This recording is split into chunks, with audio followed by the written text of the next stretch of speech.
fill in the matter of Hopcraft and another, and Close Brothers Ltd, and Wrench and Johnson, and Firstrand Bank Limited. So where? We're pleased your ladyship and my lords. I appear on behalf of the appellants in all three appeals of their friends, Mr. Butters and Mr. Westwell. Immediately to my right for Firstrand Bank, you see Mr. Hardwick of King's Counsel. His learned junior is sat directly behind him, Mr. Popperwell. And for Close Brothers, to his right, you see Mr. Wilson of King's Counsel, and again, directly behind him, Mr. Day. Now, have you all managed to organise some kind of timetable for the hearing? Yes, my anticipation is that I will go through today into about an hour and a half into tomorrow. Right. We'll then be hearing from Mr. Hardwick, then from Mr. Wilson, and have about 45 minutes in reply. Right, and you've all got the message, I hope, that we'll be sitting Maxwell hours tomorrow. Lady, yes. We'll certainly start at 9:30.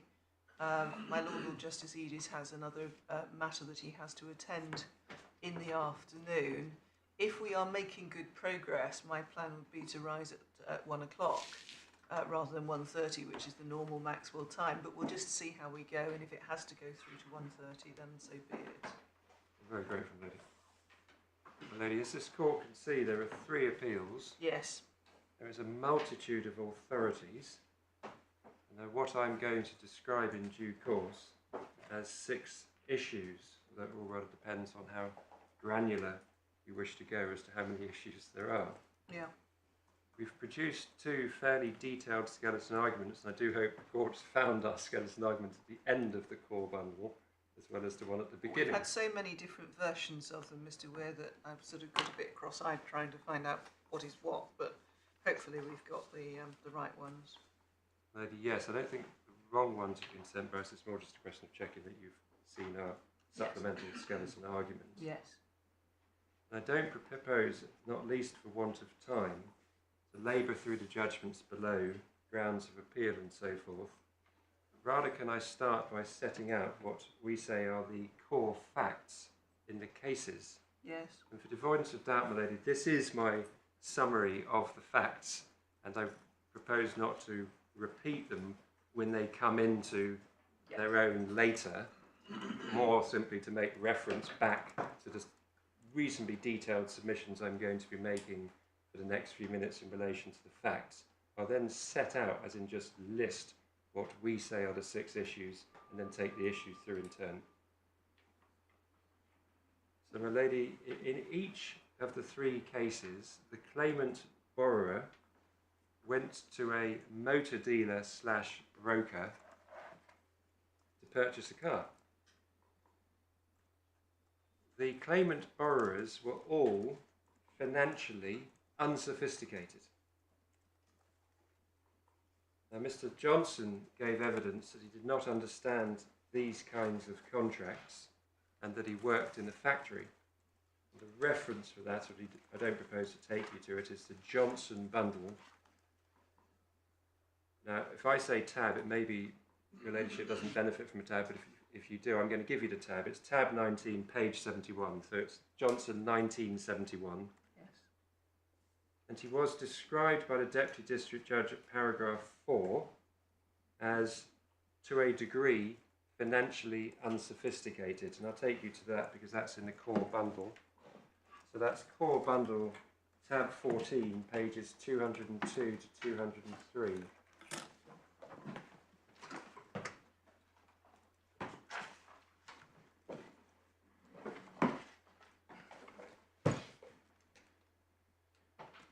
(202 to 203, my lady, it's tab 14.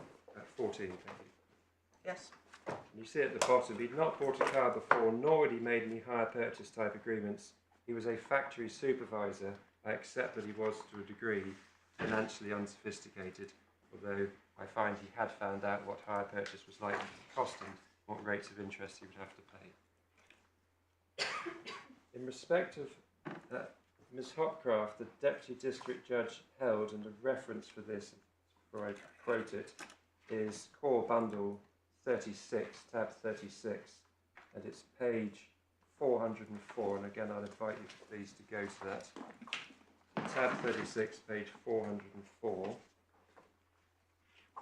Paragraph 34, near the top. That's page 404 of the core bundle. Your ladyship can see at the time of this transaction in 2014, the claimant was a 22-year-old student nurse with a part-time job. As I've already noted, she already had a car. I think it had been provided by her father, but she needs to upgrade, and she was clearly keen on the car she saw and bought from Jordan's. I can accept that she was a little naive and perhaps vulnerable in some aspects, etc. And Mr. Wrench, there's no quote from the Deputy District Judge in that case in relation to his financial lack of sophistication, but he was plainly an ordinary member of the public, a postman at the time of trial.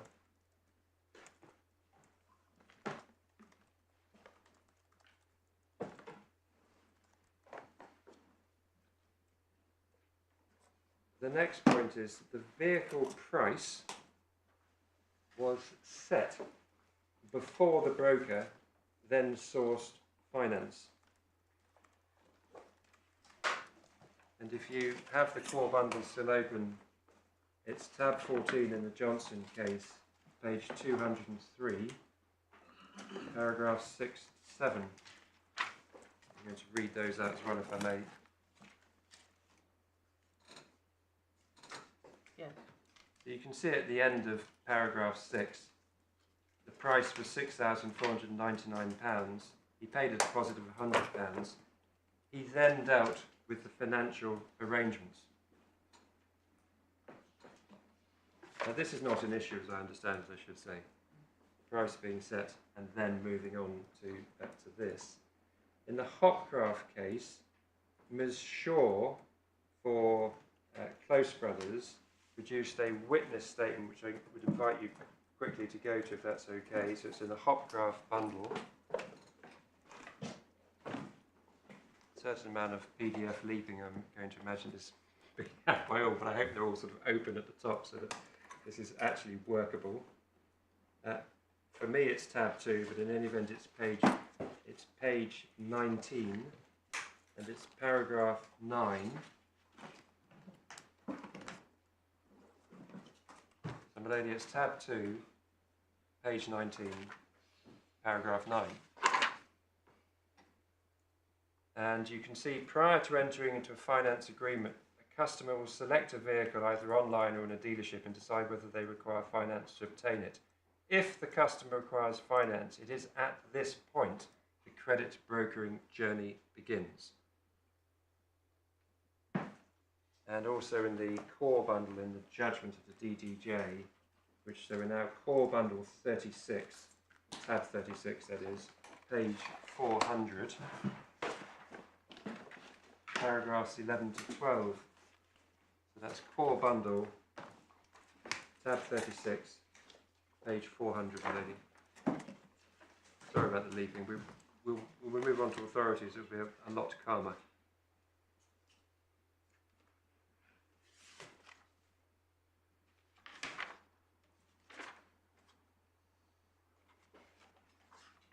So it's page 400, lady.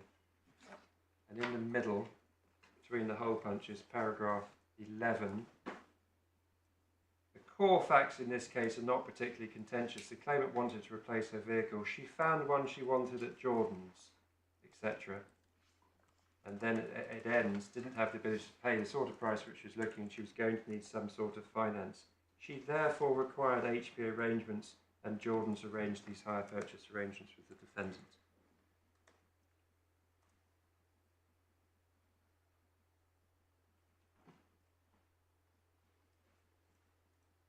It's stepwise. The next point, my lady, is that in each case, the claimant understood that the broker would make its profit by selling the car. In fact, to the lender, not to the claimant. We'll come to that. And that's clear from the claimant's different witness statements.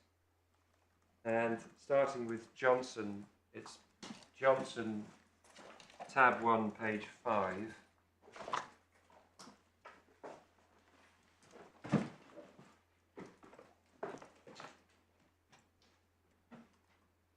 And paragraph 28.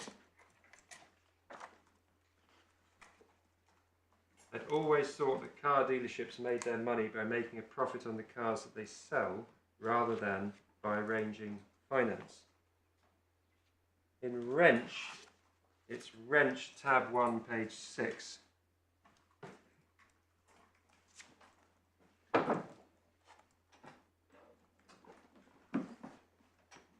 It's paragraph 24.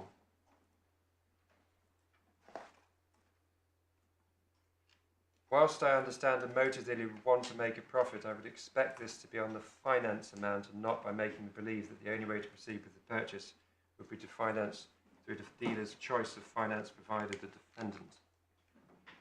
I hope I haven't rushed that, my lady. I'm not sure if you That's fine.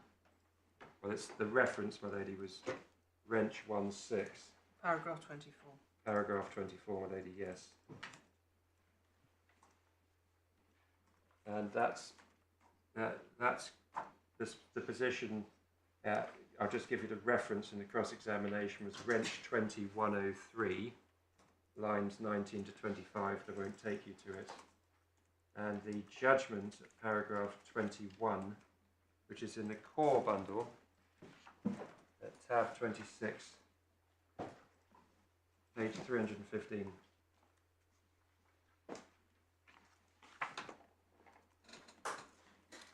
And that's paragraph 21. Claimant's evidence is, in summary, that in the case of both agreements, he was given very little information by word of mouth. He was asked to make a number of signatures upon documents. He trusted the broker. I accept his evidence on that issue. That's all the judge said, really, in relation to the facts. So I therefore go back to the claimant's evidence and how it was maintained in cross-examination. And the position in Hopcraft is at Hopcraft bundle, tab 1, page 7, paragraph 31.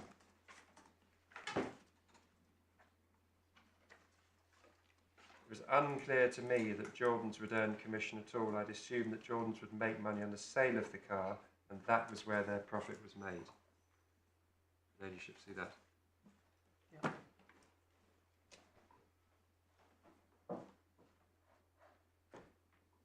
Next point I wish to make, my lady, is as each claimant needed finance, the broker then arranged finance for them. And it's the word arranged, which is, or should be, common ground. I'm going to start in Johnson by taking you to a document that you may or may not have seen in any pre-hearing reading, which is undoubtedly a document of some interest. It's called a suitability document. It's in the Johnson bundle at tab 11, starts at page 37, just to orientate for it.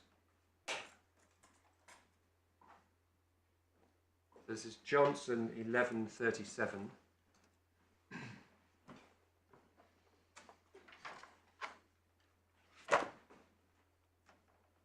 This is a pre-contractual document that was provided by the broker, and you can see that on that page, the Trade Centre Wales, to the claimant, Mr. Johnson, setting out a proposal.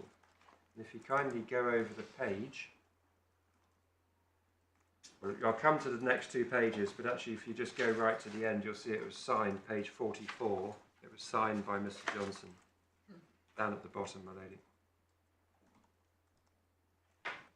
And if you kindly go back to page 38, at the top under the heading Status Disclosure, the Trade Centre Wales, i.e. the broker, is authorised and regulated by the FCA and is permitted to advise on and arrange consumer credit contracts.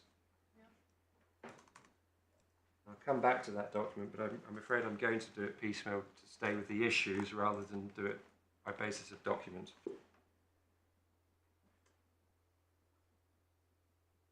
And in Firstrand, and Firstrand is the defendant, I'm going to refer always to claimants and defendant for ease if that's all right with the court. in the Firstrand skeleton argument for both Johnson and Wrench at 3.3, which is core bundle, tab 2, page 51. It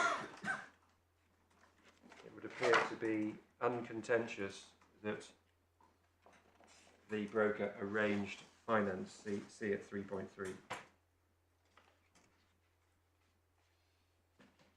Under the heading Issue 3, Relevant Duty Owed, brokers didn't owe either disinterested or fiduciary duties in circumstances where, acting their interest, they were arranging finance.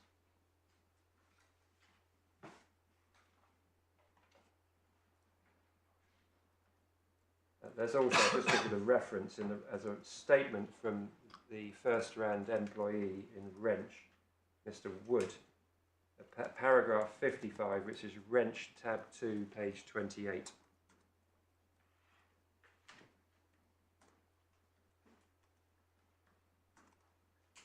In the Hopcraft case, I'm going to invite you to go to the DDJ's judgment. That's core bundle, tab 36, page 400. Paragraph 12. And the court will see, she therefore required HP arrangements, and Jordan's arranged these hire purchase arrangements with the defendant.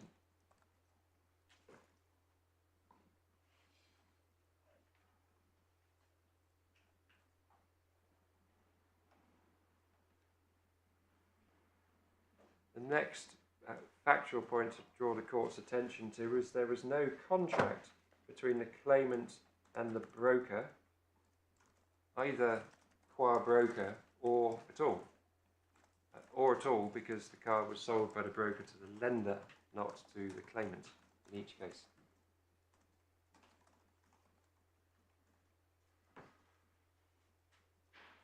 The next point is that in each case, the first step that the broker took in arranging finance was to obtain the claimant's relevant financial details. Again, I do not understand this to be contentious, but I'm going to give you the references in Johnson and in Hopcraft. In Johnson, if you kindly go to the Johnson file, tab 9, page 35,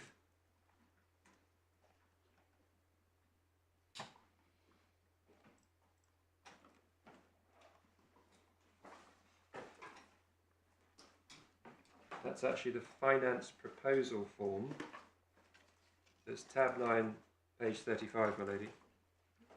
And you see at the top it's called finance proposal form, and if you look on the left-hand column, you'll first of all see the name of the claimant.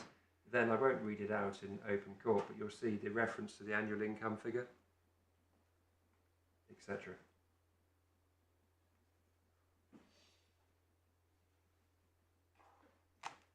And in Hopcraft, I'm going to invite the court back to the witness statement from Miss Shaw, who's the Close Brothers employee.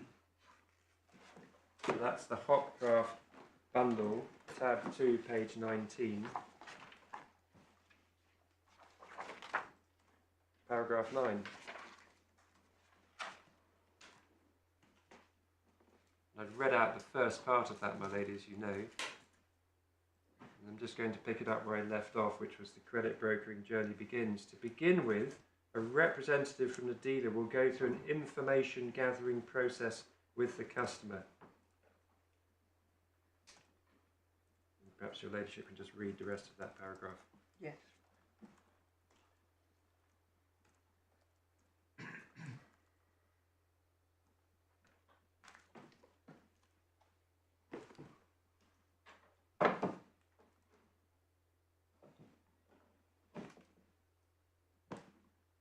And then the next step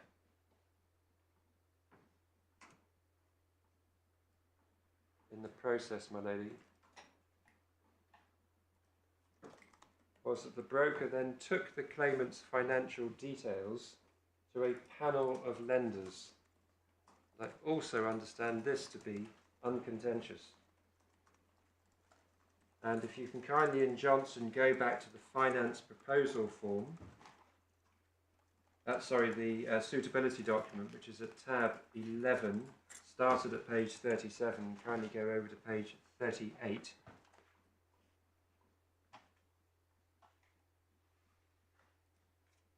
Pretty much in the middle, just before it says, sorry my lady, That's all right. it's Johnson, tab 11, page 38. Got it. Pretty much in the middle, just before it says panel of lenders, it says, we do not offer a whole of market option for consumer credit. We offer products from a select panel of lenders, details of which can be seen below. And although they're all redacted other than Firstrand, if you count them up, there are 22 panel lenders in that case.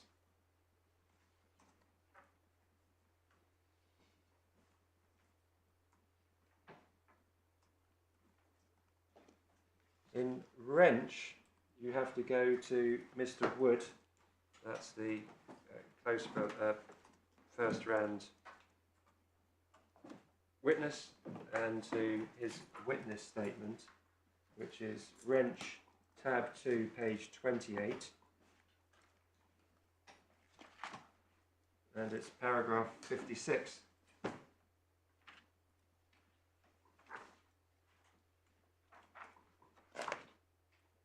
Actually just pick it up at 55 for another reference to arranging. In 55 you'll see 3 lines up from the bottom of 55. If a customer asks a dealer to arrange finance to help acquire a vehicle, the dealer does not, unlike credit broker and some other markets, receive any fee or payment from the customer. 56, if you're welcome to read the whole of the paragraph, and I'm going to pick it up in the middle.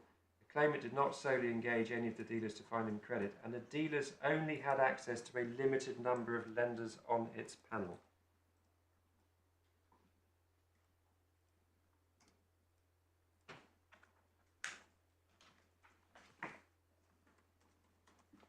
And in the Hopcraft case, Ms. Shaw's witness statement, which you've already been taken to, I think, twice, if you kindly go back to tab 2, page 19, then we get to paragraph 10. And it may be your ladyship was already scanning onto paragraph 10 and has anticipated all of this, which is Well, apologies. none of this comes as any terrible surprise to those of us who know how credit hire operates. My lady, no, but it's absolutely essential to see this. So forgive me for apparently sweating something that may be sort of no surprise, but it's that important, my lady. And paragraph 10, once the relevant information has been acquired, the dealer will upload it in the form of a proposal to an electronic platform that connects dealers, lenders, and finance brokers. And then at the bottom you'll see that Ms. Shaw says, unfortunately our sales team have been unable to confirm how many lenders are on a dealer's panel in this case. We don't know the number, but again, no surprise to those on the bench, but there was a panel of lenders.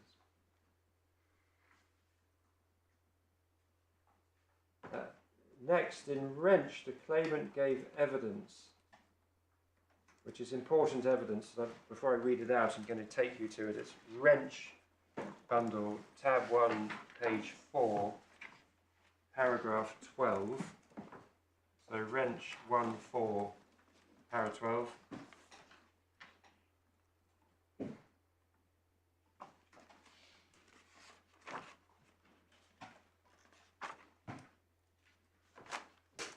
The evidence he gave, see the last sentence, on each occasion I was told the dealership would find me the best rate from their panel of lenders.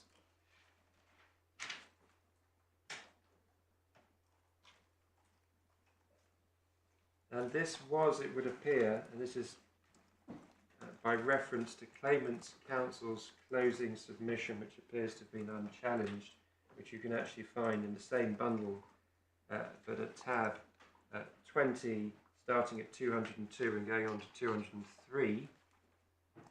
Mr. Lawson was counsel for the claimant before the DDJ. He references this at the bottom of 202, and at 203 he says at 8 to 10, that is as I understand it, sir. I don't think there was any cross-examination to the contrary in that regard. That is, as I understand his evidence.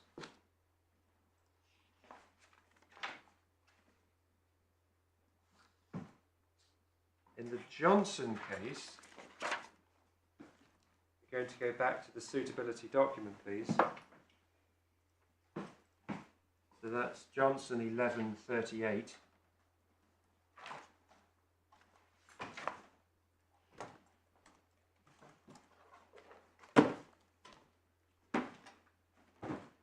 And here, it's pretty much in line with the top hole punch, my lady.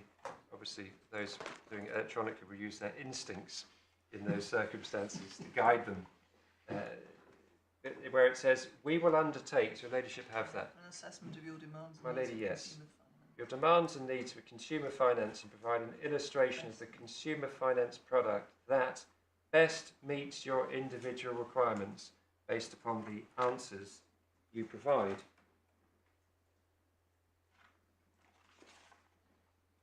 And something to similar effect, if you go to page 43, please, again top hole punch.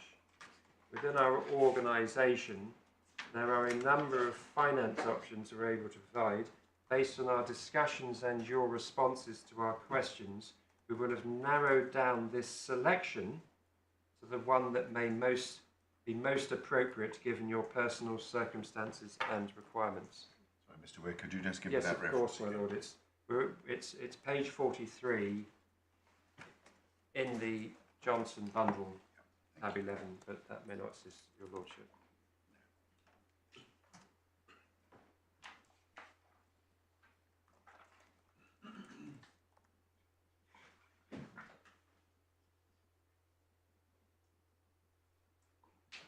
There is a live issue as to whether all of the claimants knew that there was a panel of lenders.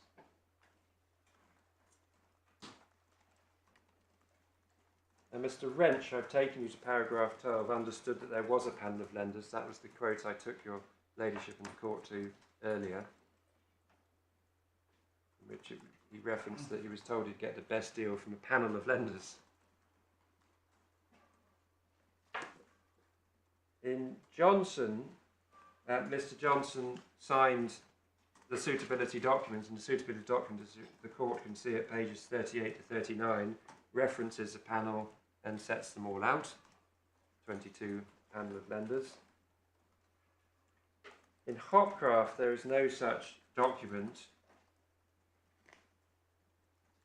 but what we know, because I've taken the court through this step already, we know the broker took the claimant's personal, private, financial information to a panel of brokers, and we say it must have done so with the authority of the claimant, unless the defendant, Close Brothers, wishes to say otherwise, and so far as not, which is akin for these purposes to knowledge.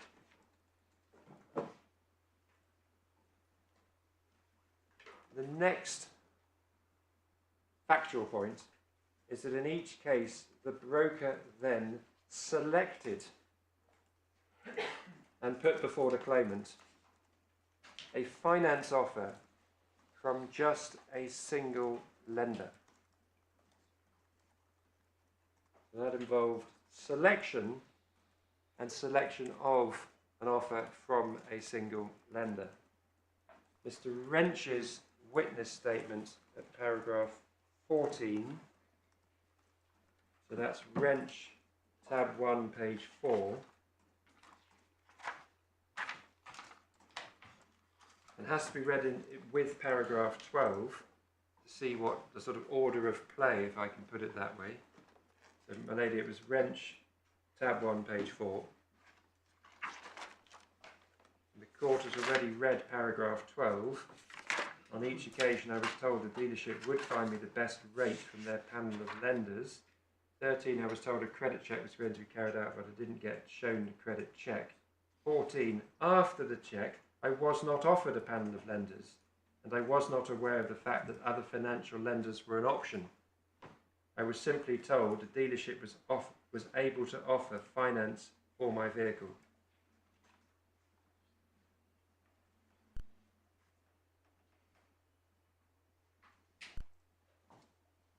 He was told he'd get the best rate from a panel of lenders, but then he wasn't offered, as he saw it, a panel of lenders, in other words, a range of options. He was offered one.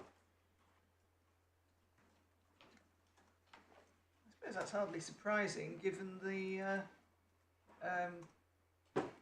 they were all being told in terms that the dealer would find you the best option that was available. I mean, certainly that was true of Mr. Johnson. The lady, yes. Yes, and in the Johnson case, if you kindly are with Johnson now and stay in the Johnson folder, please, and back again to the suitability document, which is at tab 11. Makes it very clear, doesn't it? Well, it does, Lady, not just in, but I've taken your ladyship through the evidence about best meeting needs, it's a description in that case, but also if you then kindly go over the page to page 40, so in the suitability document of Johnson, page 40, again top hole punch, the court will see under a heading, suitability. It says, given your requirements and responses to specific questions, the finance option which appears to be most suited to your requirements is hire purchase / conditional sale. Which finance company has been selected to provide funds? Firstrand Bank Limited.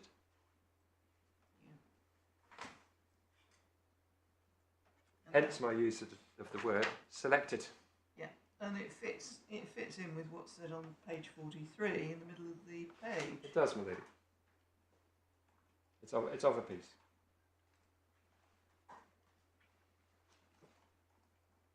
In the Hopcraft case, can I invite the court to the DDJ judgment in Hopcraft, which you have to go. Actually, no, that's it. That's in the core bundle. So that's core bundle, tab 36, page 405.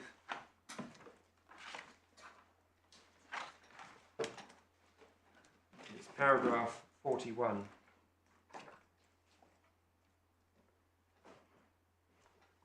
So it's page 405, my lady, in the core bundle. Yeah.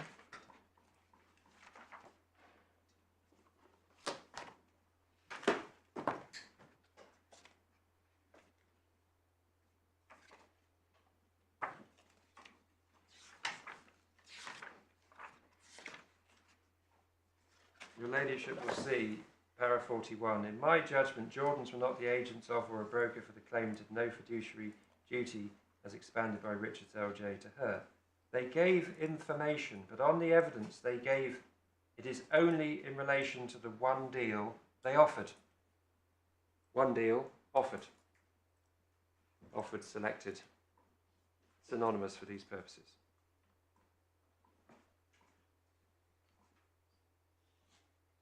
In each case, this is my next factual point, my lady, in each case, the claimant went with the finance offer put before them by each broker.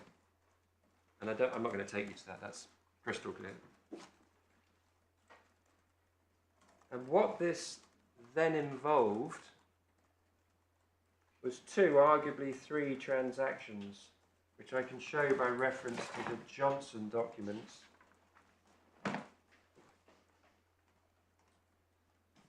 If you kindly open up the Johnson folder, then it's tab 17, page 56.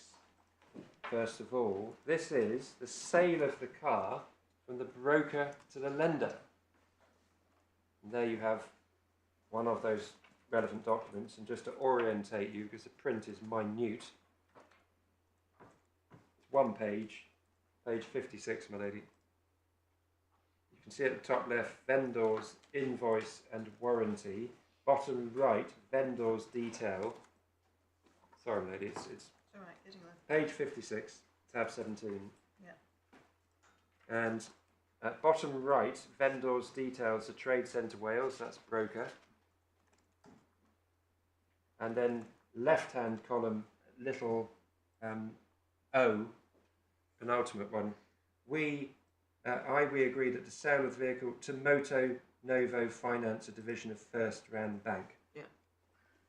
And also you'll see that this case involved a peculiarity, namely that whilst the price as offered on the forecourt was £6,000 I think £399, and the DDJ made these findings.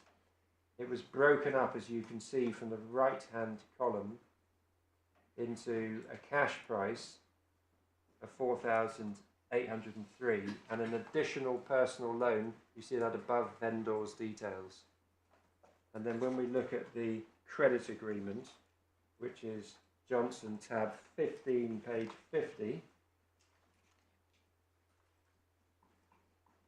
you'll see that mirrored. So this is one, arguably two transactions, this document. Yeah. Because this is headed the hire purchase agreement. You see that at the top, regulated by the CCA. Sorry, lady. So we're at page 50, tab 15. Got it. Again, micro print. And it's headed hire purchase agreement. What I'm trying to draw out from it at the moment is you've got two loans, which we say are credit agreements. And you can see that when you go down the rows to the first column, third row, amount of credit, and then you go across, hire purchase 4,803 odd, and then over to the right, additional personal loan is the 1,596. The court see that, so you actually have two credit agreements there, one of which is not even attached. 169,531, I think it is. 159. That's 1,596.31, I think, as far as I can read it. Looks like 695 on my copy, but there we are. Okay. Well, It doesn't matter. Anyway, yeah, I think it's your point is that there are 1,595. two loans. You've got it mirrors page 56, Maddie. Yeah. That figure. What you've got is actually one of them is a personal loan. It's not even attached to the hire purchase. It's a personal loan. It's described as a personal loan. Now, the money never came to the claimant. No. The money went straight to the seller of the car, the broker. And we saw that in the previous document. So that's why I say two, arguably three, because we then enter into a fairly dense Consumer Credit Act world. And if necessary, my learned junior can always produce a note on this, but we didn't want to overcomplicate or to run down a rabbit hole, particularly in relation to this. But that's why we say there are arguably two. In fact, it would be 3/4 in this case because of the personal loan. But I wasn't counting the personal loan. The personal loan is indicative of the point we're seeking to make, which is you've got a loan of money, which is itself a credit agreement, and you've also got a hire purchase. Now, hire purchase is defined in the Consumer Credit as a credit agreement that involves a loan. But there are parts of the Consumer Credit Act, and if necessary, we can set this out in writing. I certainly wouldn't propose to have the confidence to do it already in relation to this. But that's why we distinguish between the loan and the hire purchase, and it's very obvious in this case because there was actually a personal loan, albeit it still involved monies which never went to the claimant in that sense.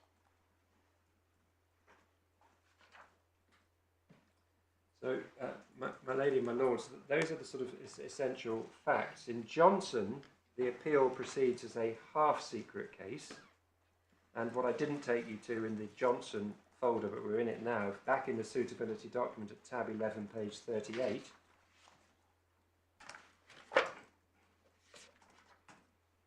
one of the lines at page 38, so we're above panel of lenders and above the take products from a select panel. It says, we do not charge a fee for handling your application for consumer credit, but we may receive a commission from the product provider.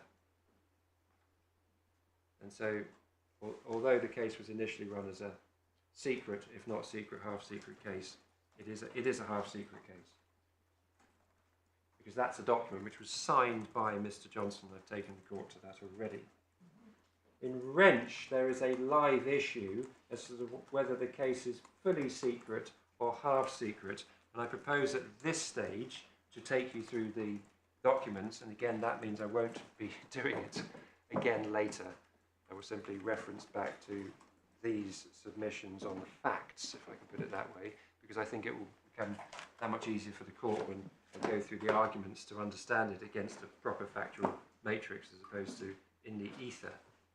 There's a lot of discussion in this case which may otherwise appear academic in nature, and it's a very practical affair. So, my lady, there were two contracts, but I'm just going to rely on one for the sake of ease, the 2015 contract. The hire purchase / credit agreement is in Wrench tab 7 at page 39, pages 39 to 41. So it looks similar to the one that you've just seen. So again, you'll see there was no personal loan in that case. So on the left-hand side, you'll see amount of credit 5995, etc.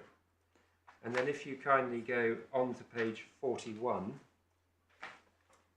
what you will see in the left-hand column just above the upper hole punch is declaration of customer. Your ladyship see that? So I'm on page 41 in Wrench. Yes. Declaration. Opposite the signature box. Yes, indeed, my lady.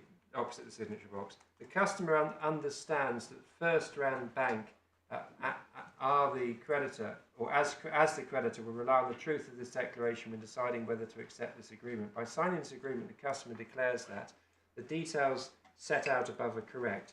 2. The customer has had her attention drawn to the provisions of clause 10 overleaf. That's the only reference that there is to the terms and conditions which can actually be found on the next page, the next tab and the next page, pages 42 to 44. And the claimant has accepted for the purposes of appeal that this document was provided to the claimant. So we accept that based upon that which is set out in the declaration of customer part that I've shown you. Those terms and conditions, if you look at 42 to 44, are unsigned. There's no other indicator on the terms and conditions that any particular term and condition is of great interest, etc. They are almost impossible to read in terms of their size. Clause 10 was the only part that was the customer had his or her attention drawn to. See page 41, and clause 10 is something different, which you see on page 44, relating to our liability. Yep. Well, it's all the statutory requirements made, yes, exactly, so as to comply. Whereas paragraph 12.6, lower down, your ladyship can see 12.6, a commission may be payable by us to the broker who introduced this transaction to us. The amount is available from the broker on request. That is the only reference to a commission that may be payable, and that's where it's found in real terms. And I'll now park my submissions in relation to that issue. Logically, I think they come later. And in Hopcraft, my lady, it is common ground that the claimant was not informed at any stage that a commission may be or was payable, either orally or by any other means, and it proceeds as a fully secret case. And in each case, finally, in terms of the facts, the lender then made a commission payment to the broker. So, my lady, Do we know the amounts of the commissions in each case? Because the amount relative to the overall price may become relevant at some stage. My lady, yes. Yes, forgive me, I've focused on that when we come to the Johnson unfair relationship, but my learned juniors will draw out. It's in the judgments. Yeah, thank you. Rather than, if that's okay, rather than take time out now. Yes, of course. Can I now identify what I earlier described as the 6 issues? And I'll just go through them so that the court has some idea of the direction of intended travel. My lady, issue 1, I'm taking this in 2 parts. A, what did Wood decide as part of its ratio? And B, how logically, this is our case, the consequence of the decision in Wood is that in a case of a half-secret commission, the same disinterested duty is owed by the broker to the borrower. To me, those rather run together, so I'm going to take them together. Issue 2, and here again I'm going to put 2 issues together because I'm analysing them in one go, because that's part of our case. What are the key factors that go to determining whether a broker does owe A, the disinterested duty, and B, you could say and or B, an ad hoc fiduciary duty?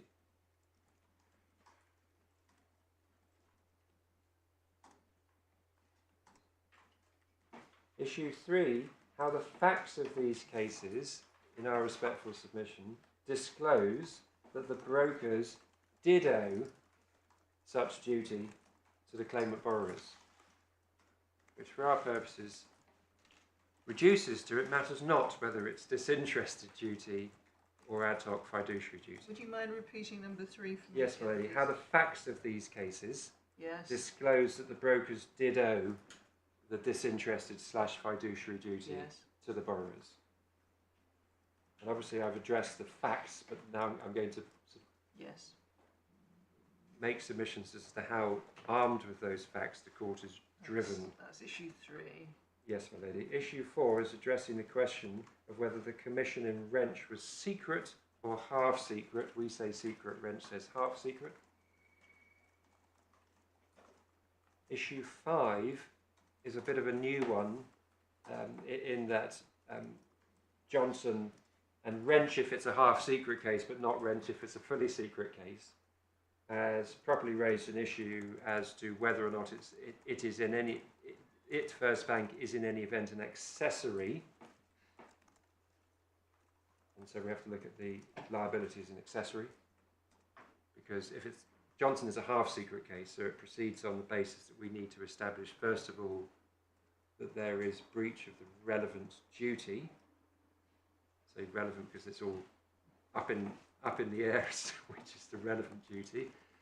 And then we have to establish accessory liability against the bank. And lastly, why we say the relationship between Mr. Johnson and First Bank was unfair within the terms of section 140A of the CCA, such that remission on conc is both unnecessary and also unfair on the claimant, because we say we win automatically. Whereas if you leave the case on a remission based on conc, it assumes that we don't win other than if we win on conc. So we needed to appeal that.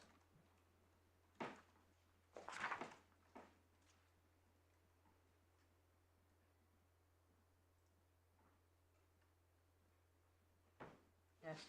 And lady, can I then go back to issue 1A? This is what did Wood decide as part of its ratio, and your ladyship will understand that I'm responding here to the Hopcraft case, which is Wood is a number of things. It appears to be a lot of overs dicta by David Richards, LJ, by Lord Justice David Richards, was, and it also is wrong. There's avoidance of any doubt in terms, albeit they perhaps more realistically identify that it may be a matter for the Supreme Court rather than for the Court of Appeal. So I hope to take the matter pretty shortly. The ratio of a case has been set out in a number of cases, but it's easier to simply go to the case of Youngsman, which you'll find in the Supplementary Authority bundle.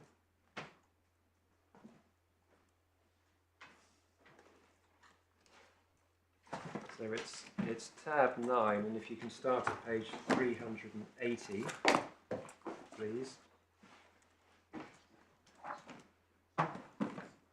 So supplementary authority bundle, that's not additional authorities bundle, which is split into 4 parts. It's not core authorities bundle, it's the latest and greatest. And at page, so we're in, my lady, it should be headed, I hope, supplementary authorities bundle. I'm sure I saw it, but at the moment I can't spot one.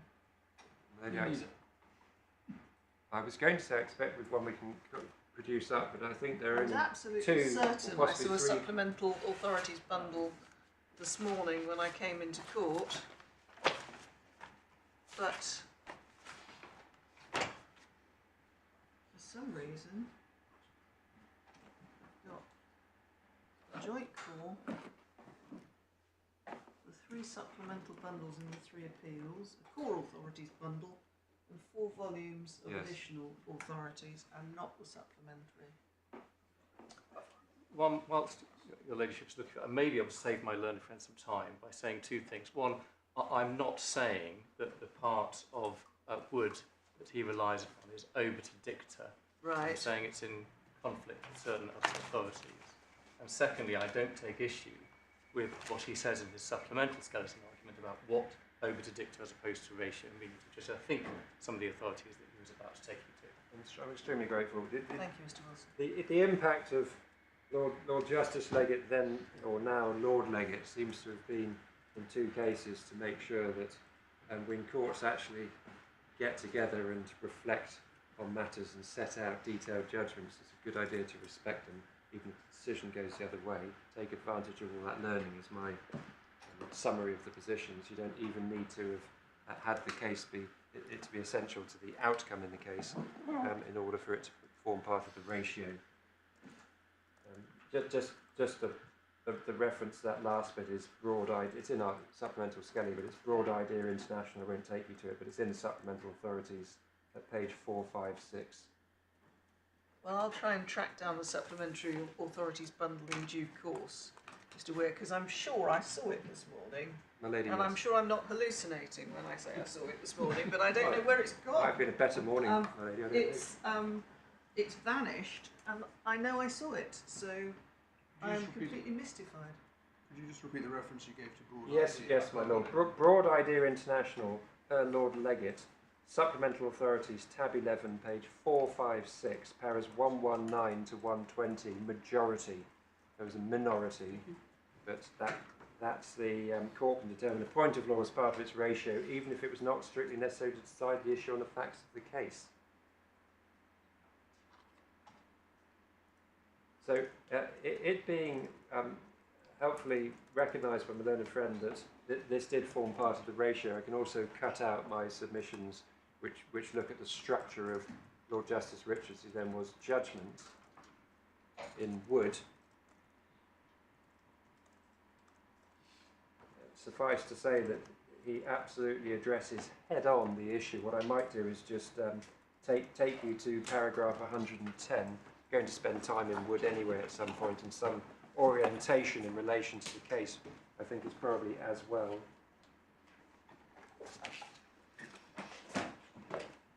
So this is Core Authorities Bundle, tab 11.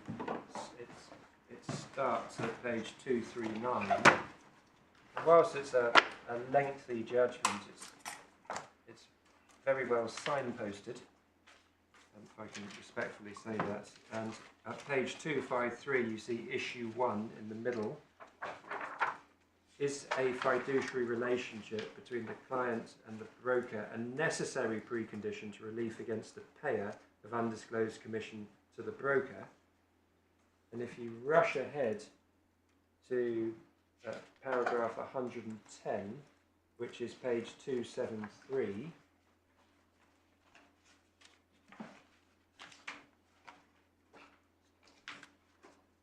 there you see the conclusion. In my judgment, both Marcus Smith, J. and Mr. Pickering, those were the judges below, were unquestionably correct to hold that on the basis of the broker's terms and conditions, on the basis of the findings of fact at first instance, the broker owed duties which engaged the law applicable to bribes and secret commissions.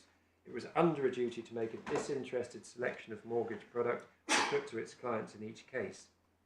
And then he continues, after that now accepted to be ratio, to the extent that it is necessary. They were also correct to hold that the broker owed a fiduciary duty of loyalty, etc.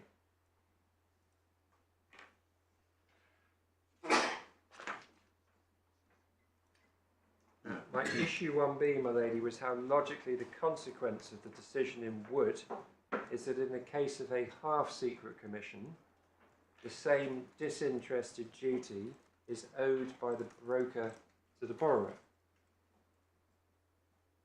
We recognise that the case law up to Wood repeatedly references fiduciary duty, not disinterested duty. but in our respectful submission, Wood has signposted the way. And our case is that in a case where a lender pays a commission to a broker, and the broker is, and I'm going to describe it as the borrower's agent, which I've written down in inverted commas, but I don't propose necessarily to keep using my fingers in the air to give an inverted commas sign, if that's okay. But I'm not referring to agents as in Bousted Law of Agency agent. Lord Justice Richards referred to agent in inverted commas in this context. But it's just convenient sometimes to have an expression, which is why I think he settled upon it. Such that the broker owes the borrower a disinterested duty. So in such a case as Wood, the disinterested duty springs from the duty on the broker not to enter into a conflict of interest or to profit from the agency relationship. So in a fully secret case, the disinterested duty springs from the duty on the broker not to enter into a conflict of interest or to make a profit from the agency relationship. And for this I say, see the authorities relied upon by Lord Justice David Richards in Wood in reaching his conclusion that the disinterested duty was all that was needed. So can I start in, and I'm going to stay in the judgment as much as possible to avoid shooting off, but I may have to shoot off the other authority. We've got all of the other authorities in the bundles. I'm going to try and stay as much as possible in Wood. Could I start, please, at page 264? Well, I'll start at 263 to reference it. The Logicros case, paragraph 68. This is the judgment of Mr. Justice Millett, it was. So, Your Ladyship, at 263, para 68 in Wood.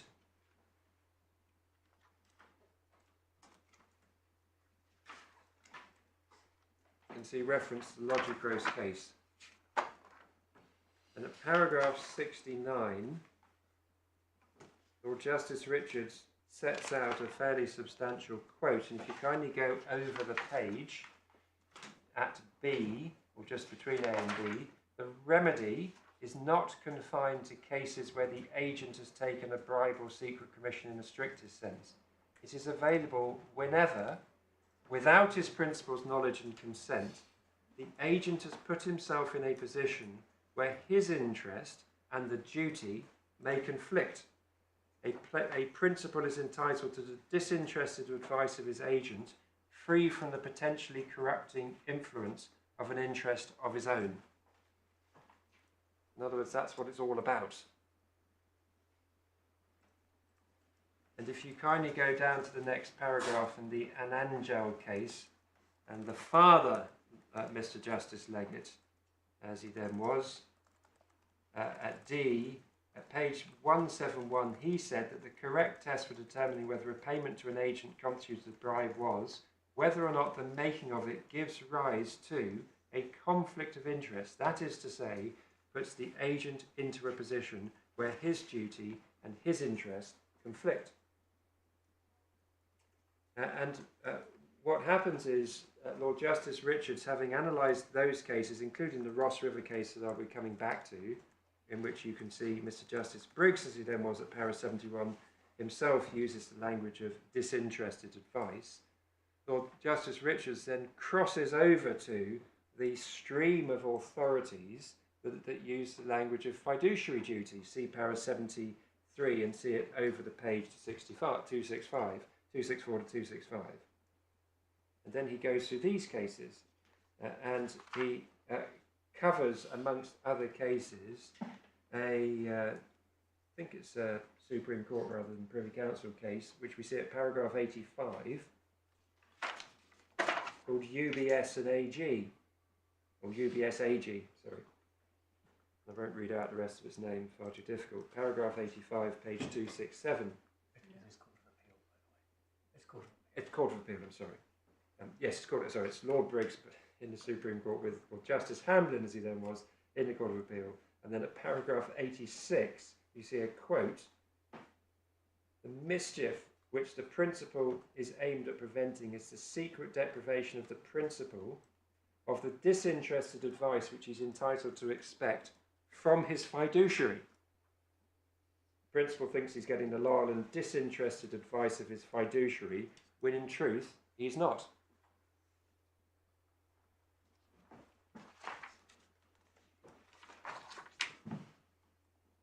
And if you go over the page, please, you get to the judgment of Lady Justice Aspin in a case called Conway and Ease, starting at paragraph 89, and then at para 91, Lord Justice David Richards quotes para 42 of Lady Justice Aspin as follows. Pick it up at H. The real question, therefore, is whether the person receiving the benefit of, or the promise of a benefit, was acting in the capacity which involved the repose of trust and confidence in relation to the specific duties performed, rather than on some general basis, and whether the payment to him in that capacity was such that a real position of potential conflict between his interest and his duty arose. You get the same thing if you go to the classic, or one of the classic fiduciary cases, which is in the same core authorities, but it's a children's investment fund case, and that is Supreme Court, and that's Lady Arden. So you just go back to tab 10, page 193. Paragraph 46. So this is under a heading which you can see, my lady, at the top, or near the top. Issue 1 is Dr. Letzmahaki, qua member of SIF, a fiduciary. So we're looking at fiduciary, straight up fiduciary here. Para 46 at the bottom, so they should have that. If a person is a fiduciary, then as part of his core responsibility, he must not put himself into a position where his interest and that of the beneficiary conflict, the no conflict principle, and he must not make a profit out of his trust, the no profit principle.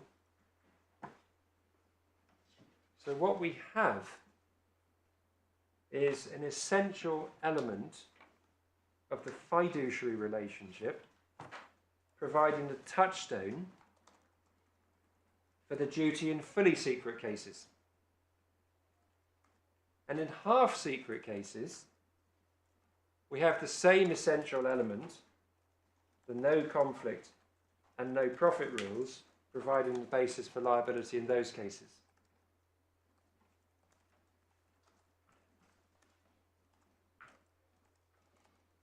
Hence the way in which Lord Justice David Richards was able to freestyle his way between those two streams of authorities in order to reach his single conclusion, which he did, as you see, set out, for instance, at paragraph 102. If you kindly go back now to Wood, this is Wood Core Authorities Bundle, tab 11, page 271, paragraph 102.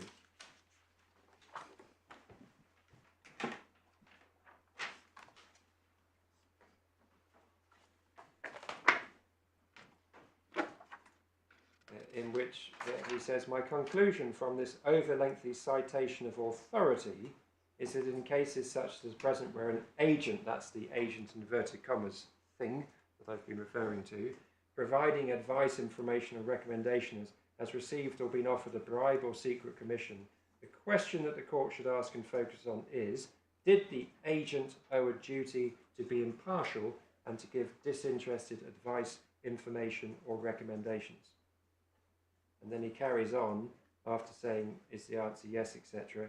He says, while this courts have principally in recent cases characterised this as a fiduciary duty of loyalty, whilst this may be accurate, it doesn't mean that in such cases courts need to involve themselves in complex analyses of the nature of a fiduciary relationship or the duties which may be associated with the fiduciary relationship. It would be better to avoid doing so. So you see, it's the core element of a fiduciary relationship which Lord Justice Richards has drawn out as being the essential element in what I will call secret commission cases, which includes half-secret commission cases the reasons I'm now going to develop. So first of all, we see that we've got the same underlying principles at stake: no conflict, no profit. Secondly, in both cases, the payment of the commission then constitutes the breach of duty, subject to what I'm about to say,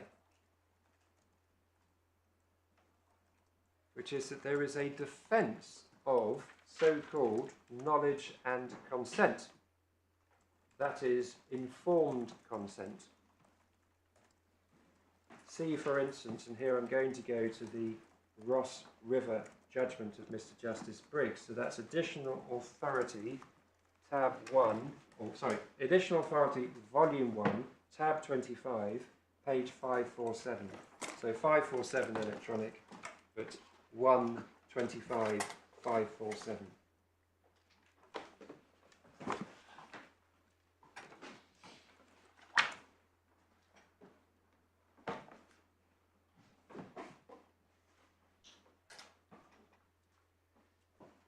I'm going to start, I'm just going to take this back to front. I'm going to take paragraph 204 before 203, please.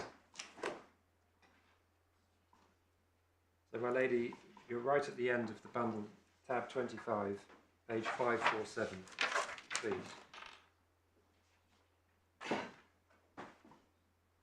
And if your ladyship can start with paragraph 204, the essential vice inherent in bribery is that it deprives the principal, without his knowledge or informed consent, of the disinterested advice which he is entitled to expect from his agent, free from the potentially corrupting influence of an interest of his own. See the Logicros case. So that's the defence of knowledge and informed consent. And if you go up to 203, bribery is committed where one person makes or agrees to make a payment to the agent of another person with whom he's dealing without the knowledge and consent of the agent's principal. Where a contract ensues in those dealings, the principal is entitled to rescission if he neither knew nor consented to the payment. If he knew of it but did not give his informed consent, the court may award rescission as a discretionary remedy if it's just and proportionate to do so. See Firstrand. So Firstrand is treated as the sort of paradigm or lead half-secret case authority. And so that's Mr. Justice Briggs explaining that you start from the same place, namely the relevant duty, which can be described as the disinterested duty, can be described as my learned friend for Hopcraft does as an ad hoc fiduciary duty, as long as one understands it's based upon the no conflict, no profit rules. That where a payment is then made in circumstances where an agent, in inverted commas, owes such a duty to the principal, there is what I might describe as a breach or a prima facie breach. If the broker, or it may be defended by the payer rather than payee, but if the defendant is able to establish full knowledge and informed consent, that's a complete defence. If that person is able to establish knowledge that there may have been a commission payment but not informed consent, then we're in the world of a half-secret case. But they absolutely spring from the same source. The basic structure is the same for fully secret and half-secret cases. There's a duty, it's the same duty, there's payment, and then subject to the partial defence of knowledge, in which case it's a half-secret case, or the full defence of knowledge and informed consent, which negates what would otherwise be a breach of the no conflict and no profit duties. Furthermore, and consistently with all of the above, in a fully secret case, and here I'm going to invite the court back, please, to the Wood judgment, so core authorities bundle.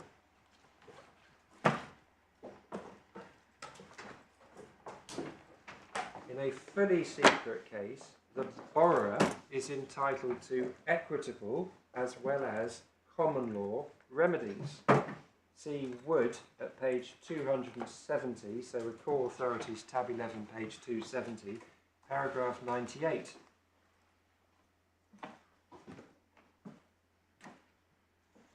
this is page 270, my lady, in Wood, in which Lord Justice David Richards observes, rescission was then and remains a remedy available both at law and in equity. And then he goes down at paras 100 to 101 to reference the Marheson case. It's in the bundle, but I'll just go through it via the judgment of Lord Justice David Richards. Lord Diplock treated rescission as being given as an equitable remedy. And then he gives a quote, and then over the page at 271, equitable remedies are not, however, confined to cases of fiduciary relationships. It's at the top. Hope I'm not going too fast. No. At page 271. And then at 101, he concludes, well, just before his ultimate conclusion, but he says, these authorities demonstrate that the common law remedies of money had and received and damages are available against a third-party payer of a bribe or secret commission, and that rescission of a transaction with the third party is available as of right, subject to making counter restitution. So what we have there is remedies available at common law and in equity. It is common ground that in a half-secret case, the borrower is limited to remedies in equity. But the point I'm seeking to make is it should come as no surprise that we are looking at the same duty when the remedies are the same, in the sense that there's common law as well for the tort of bribery, but there is an equitable remedy in a fully secret and a half-secret case. If one was looking at a case in answer to any quizzical silent observations in relation to that issue, if one was looking at completely different remedies, one might say, well, why are you starting with the same duty? Because you're going to completely different endpoints. We're not going to completely different endpoints in that sense. That's the submission I'm trying to make. And so there's that degree of consistency, and for those combined reasons, our submission is that the basic duty is the same. And given it's been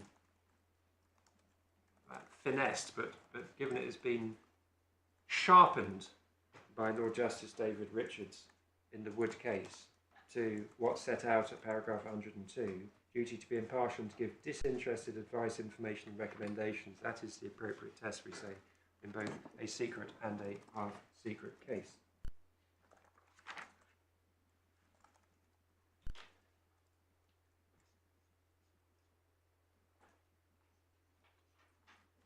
Lady, I'm then proposing to turn to issue 2, which was what are the key factors that go to determining whether the broker does owe A, the disinterested, and B, an ad hoc fiduciary duty.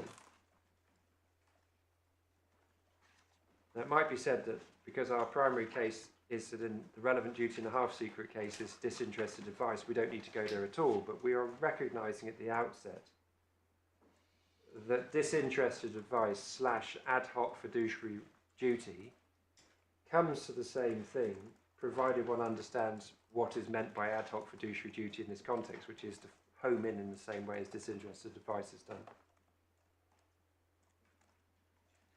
And here our case is perhaps more aligned than might have been expected with that of Close Brothers, the Hopcraft defendant.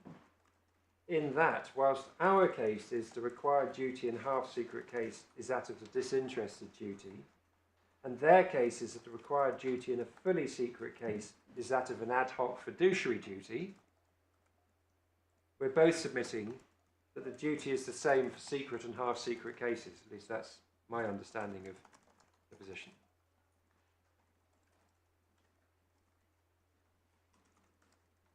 I mean, you've got an argument between you as to what the duty is, but whatever it is, it's the same.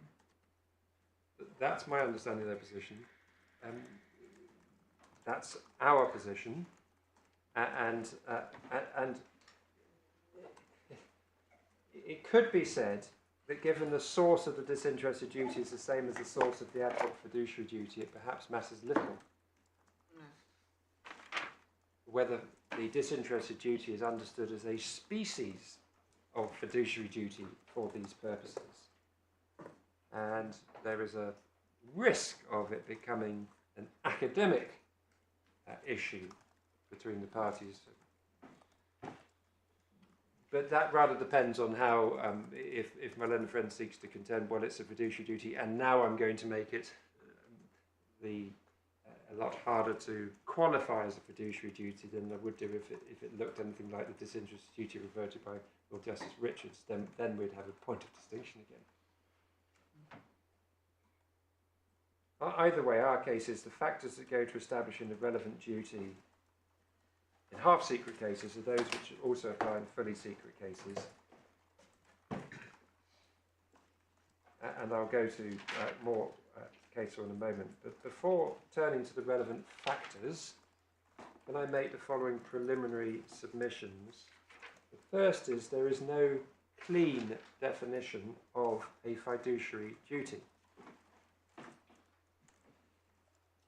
Can I take you, well, perhaps not my lady, to the supplemental authorities bundle, and forgive me for, probably would still like to go there, if only to give your ladyship the reference and I'll read it out, just because I think otherwise I may forget later to go back to it. It's a case called Al-Nahayan against Kent. It's a judgment of Lord Justice Leggett at first instance. It's tab 8, page 337 of the supplementary authorities bundle. And in the middle at E, Lord Justice Leggett says, while it's clear that fiduciary duties may exist outside such established categories, the task of determining when they do is not straightforward, as there is no generally accepted definition of a fiduciary. I'm going to go back to that passage in due course, but electronically that probably doesn't assist you to know that. But, and I'm just going to take you, if I may, to Snell's Equity, which is Additional Authorities Bundle 4, tab 70, page 1831.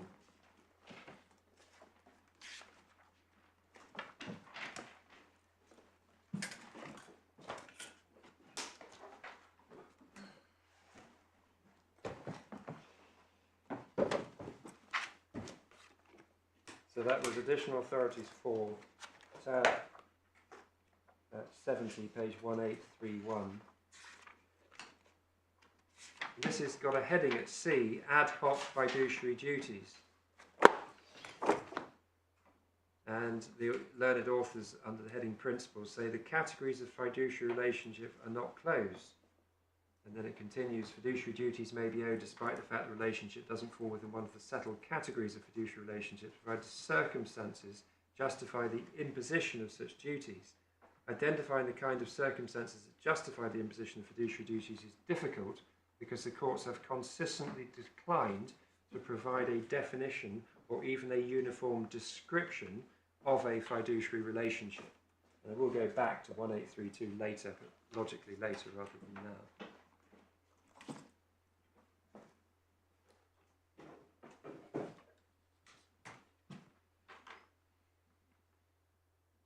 The second preliminary submission I wish to make is we are not concerned with a category of relationship in which the courts have long established that a fiduciary duty is owed in any event. Rather, we are in the world of this so-called ad hoc fiduciary duty or disinterested duty, which alternatively to ad hoc fiduciary duty could be described as a fiduciary duty in relation to a specific activity with a limited set of obligations. And those are important points in our respectful submission.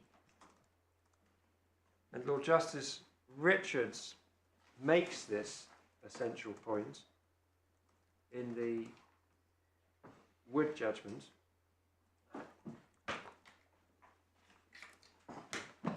at page 257, so it was tab 11257.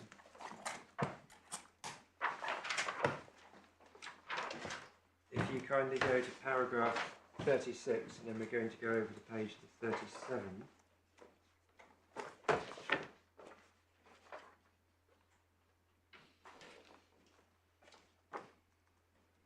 says, nor do I find it clear which characteristics of the fiduciary relationship the judge considered needed to exist before relief in respect of a bribe or secret commission could be granted.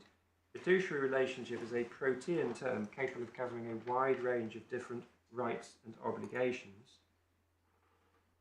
Then references from Finn, and you've seen learned friends make multiple references to this learned academic, including at H, once one looks at the rules and principles which actually have been evolved, it quickly becomes apparent that it's pointless to describe a person, or for that matter a power, as being fiduciary unless at the same time it's said for the purposes of which particular rules and principles that description is being used. These rules are everything.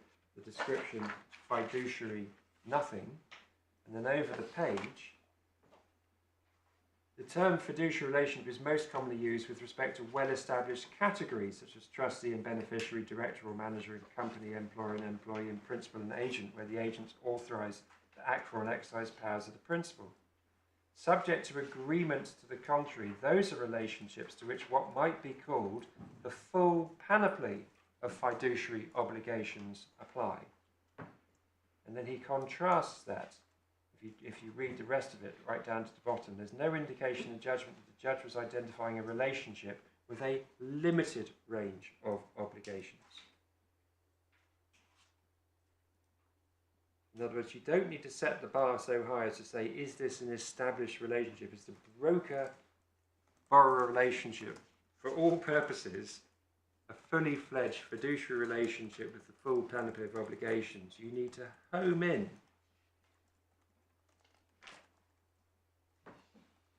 relation to the particular issue and activity of the broker.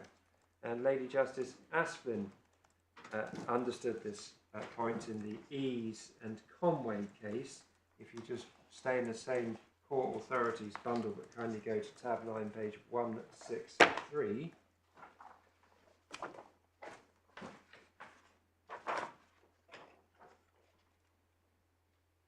Paragraph 38. And in the middle of, or slightly to the lower than the middle of that paragraph, whether the law of bribery, does your ladyship see that? Paragraph 38. Whether the law of bribery is engaged is dependent upon the nature and extent of the fiduciary duties owed by the recipient of the benefit or promise of a benefit, if any, the nature of the transaction in question, and the relevant circumstances. The inquiry is inevitably extremely fact-sensitive. And then a quote from... I beg your pardon, my lady. From Boardman and Phipps. My lady, yes.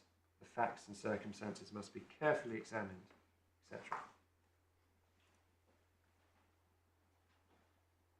And over the page you see that too, at paragraph 39, but 5 or 6 lines down of paragraph 39. It all depends, on page 164, it all depends on the nature of the individual's duties and which of those duties is engaged in the precise circumstances under consideration.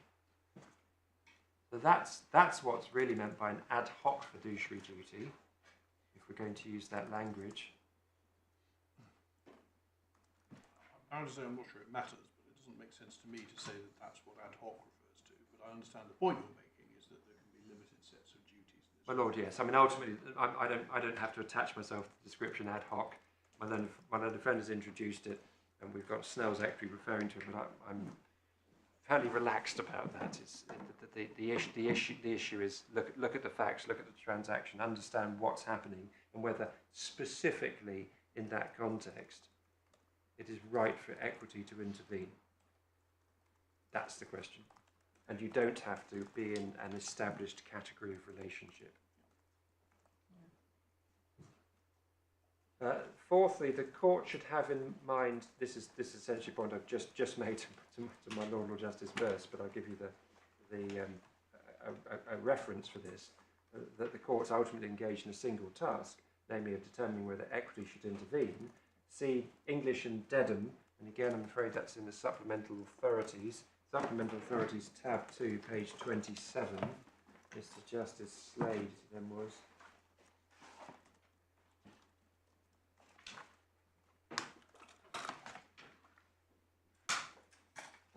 between E and F, I'll come back to the E bit because we rely on that later.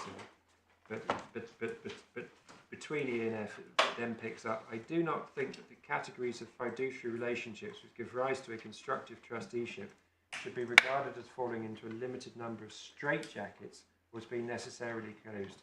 They are, after all, no more than formulae for equitable relief.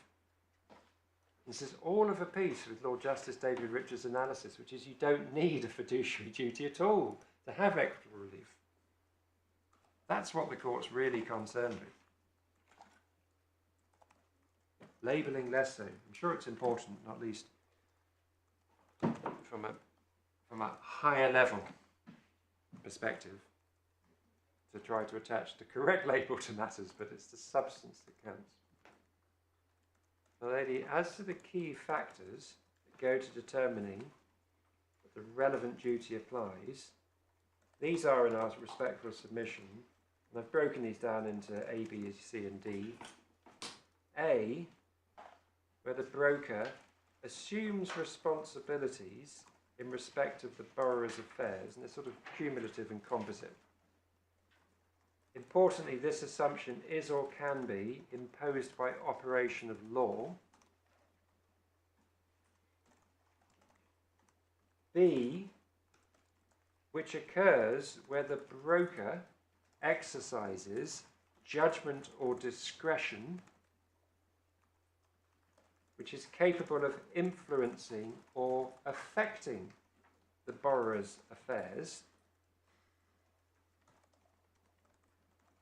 to be distinguished from a broker who acts in a so-called ministerial, which I understand to mean administrative capacity.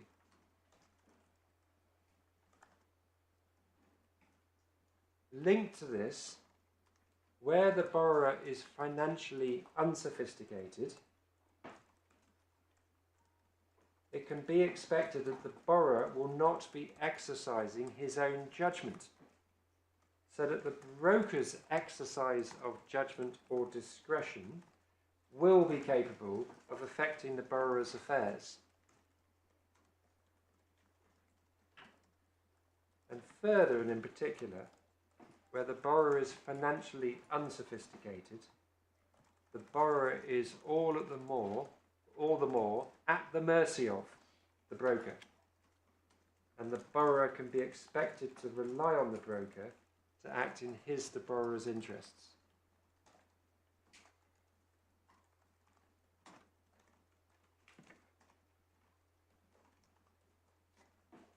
So what you've got is an arena that would ordinarily be the arena of the borrower, decisions for the borrower to make. And you can start off with your sort of paradigm arm's length transaction. Suppose the broker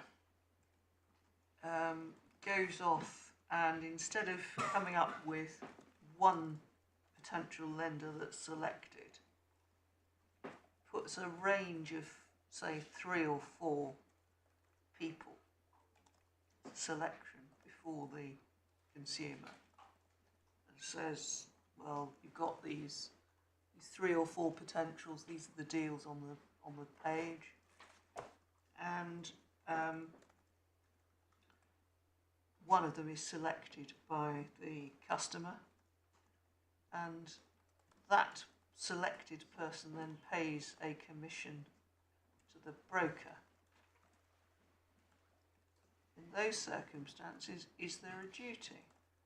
Almost certainly, my lady.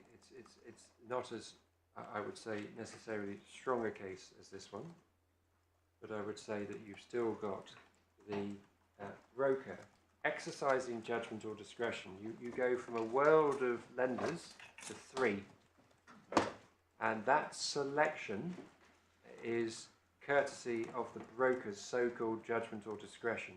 You have a financially unsophisticated, vulnerable borrower.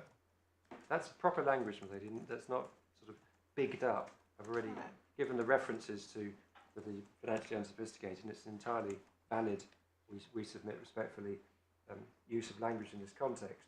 You go to a vulnerable, and the case law references this, a vulnerable, financially unsophisticated person and that's not a criticism of people when we say that, who is then had selected for them, and it's expected that they will be relying on the broker, just 3 products, a fortiori 1 product, but even just 3 products.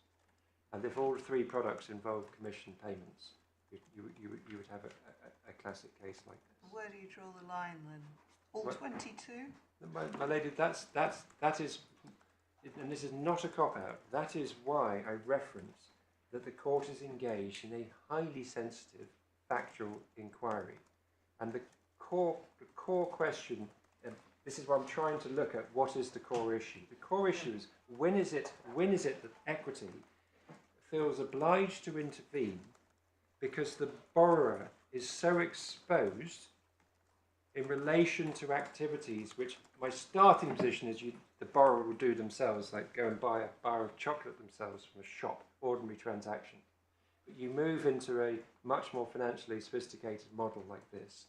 You have an unsophisticated person.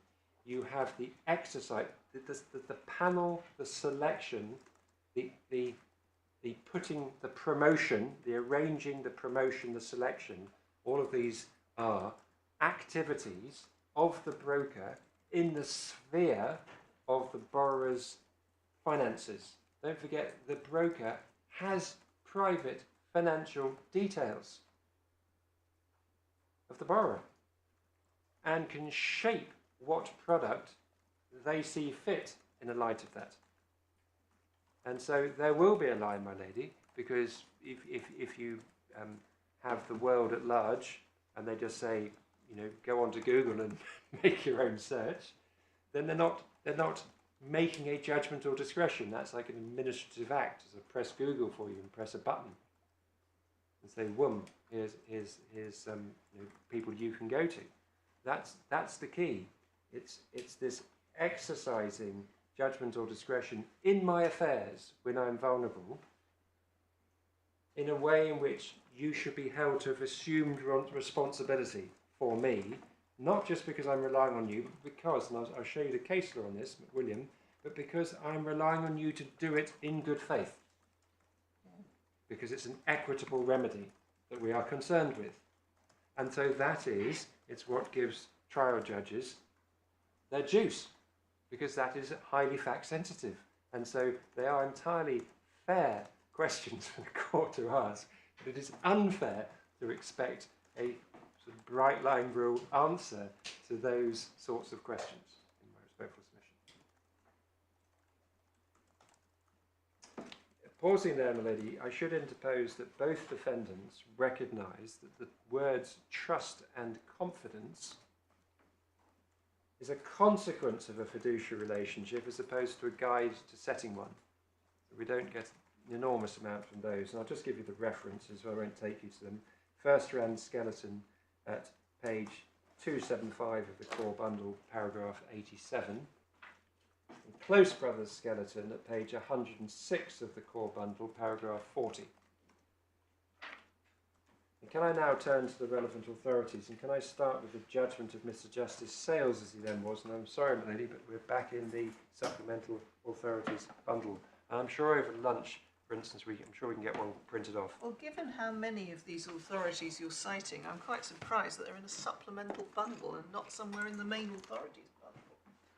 Well, my lady, we were quite surprised with the thrust and vigour of Close Brothers' skeleton arguments received after our own, which was punchy, and we've been responding to it. Yeah. Anyway, judgment of Justice Sales, as he then was. My lady, yes, it's a case called F&C Alternative Investments Limited. It's page 210, and it's paragraph 225. And it's characteristically direct and pithy, and it's right in the middle between E and F. And Mr. Justice Sales says, fiduciary duties are obligations imposed by law as a reaction to particular circumstances of responsibility assumed by one person in respect of the conduct of the affairs of another.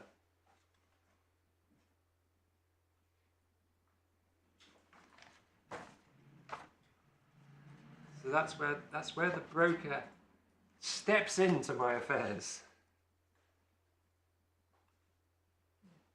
Then it can be right for law to respond to that and to impose upon that broker a fiduciary duty. And I then go back to the Al Nayan and Kent judgment, which again, I'm sorry, is in the Supplemental Authorities bundle. It's the one that's at tab 8. And can I go to page 337? And then I said I would carry on at page para 158, and that's where I'm picking it up. So page 337 of the Supplemental Authorities bundle, para 158. Lord Justice Leggett at 8 says, to similar effect in another much quoted statement, Mason J in the High Court of Australia in a case called Hospital Products Limited said, and then he quotes, the critical feature of these relationships, that's fiduciary relationships, is that the fiduciary undertakes or agrees to act for or on behalf of or in the interests of another person in the exercise of a power or discretion which will affect the interests of that other person in a legal or practical sense. The relationship between the parties is therefore one which gives the fiduciary a special opportunity to exercise the power or discretion to the detriment of that other person, who is accordingly vulnerable to abuse by the fiduciary of his position. Now again, there's a lot packed into that, and we respectfully would ask the court to study that passage at the court's leisure. And that quote from the hospital products case actually carries on, and we have the hospital products case. And again, that will come as no surprise to ladyship. That's in the Supplemental Authorities bundle, and it's Supplemental Authorities bundle tab 3, and it's page 86. And having quoted from Mr. Lord Justice Leggett that passage, it then carries on, and so the remainder of the bench will be able to see it's the first new paragraph at page 86 I'm now about to read, in which Mason J continues, it is partly because the fiduciary's exercise of the power or discretion can adversely affect the interests of the person to whom the duty is owed, and because the latter is at the mercy of the former, that the fiduciary comes under a duty to exercise his power or discretion in the interests of the person to whom it is owed.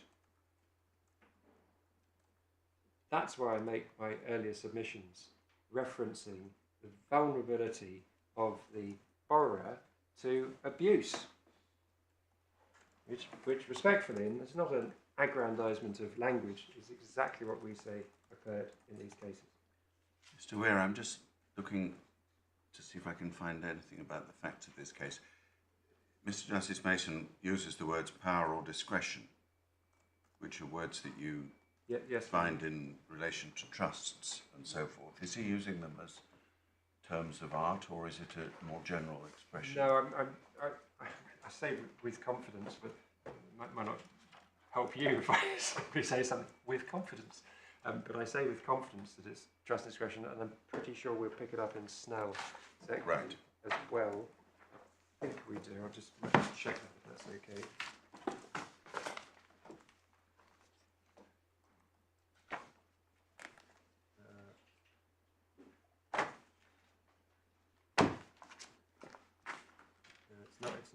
It's not there. It must be somewhere else. Forgive me.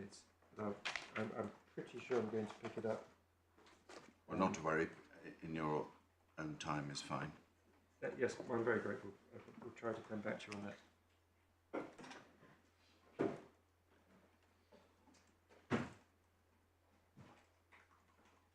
It may be that it's back to Lord Justice Leggett.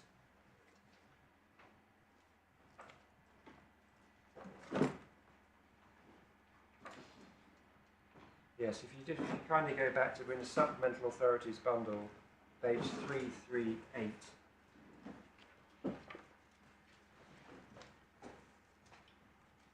159. Thus, fiduciary duties typically arise where one person undertakes and is entrusted with authority to manage the property or affairs of another and to make discretionary decisions on behalf of that person. The whole point, as I understand this area of the law, of the importance of judgment or discretion, is that when you do that, you're intervening acutely in someone else's affairs. If you are just invited to post something, it's an administrative task, and you're not actually intervening in my affairs. It may affect me because you fail to post something for me, and I miss a deadline, but not in a relevant way for purposes of fiduciary law. But what you're doing here is you are exercising, if you like, my judgment and discretion, as in I would have to exercise my judgment and discretion, but I'm relying on you because I'm weak, vulnerable, financially unsophisticated, and you are actively doing something in relation to my affairs.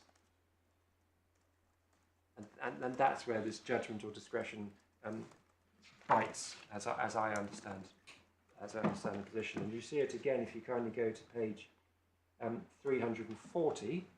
So in the same judgment of Lord Justice Leggett at paragraph 165. Mutual trust and confidence between parties dealing with one another can be of different kinds. At a basic level, any contracting party is entitled to rely on the other party to perform its contractual obligations without having to monitor performance, or even, as in Re Goldcore Exchange Limited, it's unable to monitor performance. The kind of trust and confidence characteristic of a fiduciary relationship is different. As discussed above, it's founded on the acceptance by one party of a role which requires exercising judgment and making discretionary decisions on behalf of another, and constitutes trust and confidence in the loyalty of the decision maker to put aside his or her own interests and act solely in the interest of the principal. So that, if you put that with the observation of Mr. Justice Sales, to me that's, respectfully, in our respectful submission, that sort of is really as good as you get in terms of trying to capture what it is that makes a relationship fiduciary. And that is not a, if you like, trust law concept. That's a fiduciary law obligation concept at a deep level. Perhaps not that surprising. We should see those two judges grappling with it.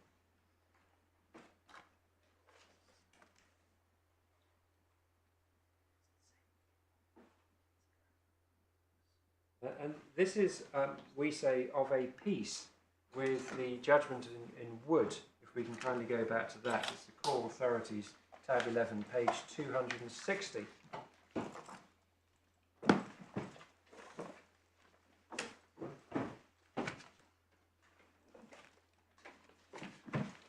And paragraph 51.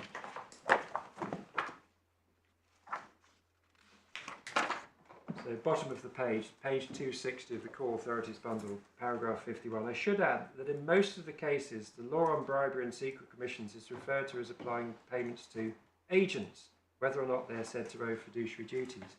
As will appear, I doubt whether the law on bribery is restricted to an agent, properly so called, by which I mean a person authorised or ostensibly authorised to act on behalf of another. It is enough, in my view, that the person who's offered or paid a secret commission is, as Christopher Clark J. in the Novoship case put it, someone with a role in the decision-making process in relation to the transaction in question, e.g. as agent, or otherwise someone who is in a position to influence or affect the decision taken by the principal.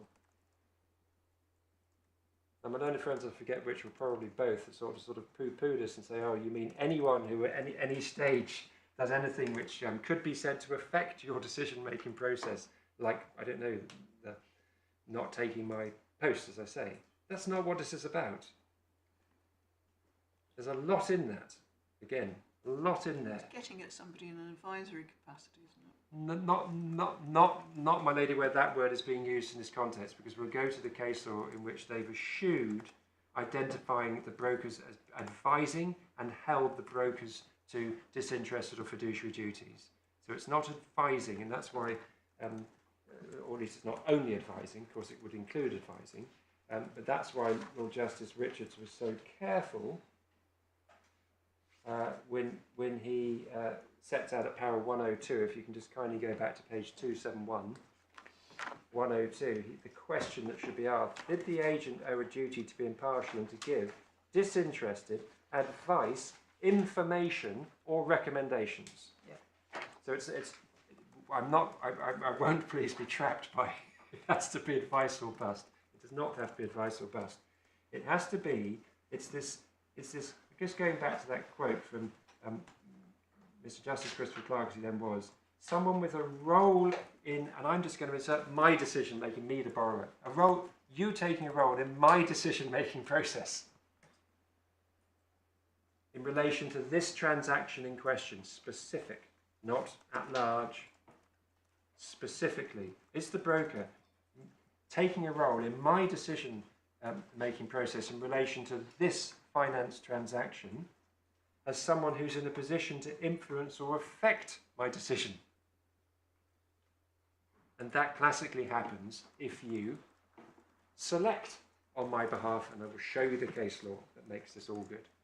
You see, if you look at it from an extreme point of view, that would mean that somebody who simply affects an introduction, which is what most brokers would do, between A and B, would be said to be taking part in the principal's decision-making process. It covers all brokers. No, it doesn't cover all brokers. It's when one has to distinguish between so-called ministerial, what I call administrative, to understand that word that I wasn't overly familiar with before in use in this context. Well, I understand the administrative point. My lady, yes. Where the question is that we're being asked to give guidance for the future. My lady, yes. And I know you're eschewing a bright line on the basis it all depends on the facts and circumstances, and I understand why you're doing it. But there's got to be a line drawn. Oh, my lady, forgive me. I'm eschewing bright lines in relation to questions as to what if I increase by 1, what if I increase by 4, 12, 6, to test a point. Because my answer to that is there is a line which will be determined on a fact basis. But I'm not eschewing a bright line. The case law is consistent in relation to the activities which are being performed by a broker in a case like this. Absolutely consistent, and that's bright line stuff. And the guide, if I can put it that way, to your ladyship, by way of let me see something which isn't one we're reducing vote, is the Ease and Conway case. And that's why I keep referencing the language of ministerial or administrative. I can take it in due course, but I might as well just do it now briefly. Or quickly rather. If you kindly go to Ease and Conway, we're in the core authorities bundle. There are two little parts to it, or two paragraphs. One in the judgment of Lady Justice Aspin at page 168. This was the sort of the nugget, if you like, of the reason why the agent in that case didn't owe a relevant duty. It's page 168, but it's the end of paragraph 53. The judge was entitled to find that the Prince viewed Mr. Oberhar merely as someone who could provide ministerial services to progress matters and not as a trusted advisor. And then if you go to the judgment of Lord Justice Longmore at page 170, he makes exactly the same point, para 64. It was a careful evaluation leading to the conclusion that Mr. Oberhar was not regarded as a trusted advisor by Prince Ease, but someone who provided a ministerial service in progressing matters, etc. That seems to be what the real foundation stone of the that particular decision was. Highly fact sensitive, but that's what the judge at first instance decided, and the Court of Appeal upheld that decision. Just a pure facilitator. My lady, yes. And again, unsurprisingly, one can see more clearly extreme positions, and it gets harder when you get into a grey zone. But when I take you through the 4 key cases, I hope to persuade this court that we are nowhere near a grey zone in relation to the facts of this case.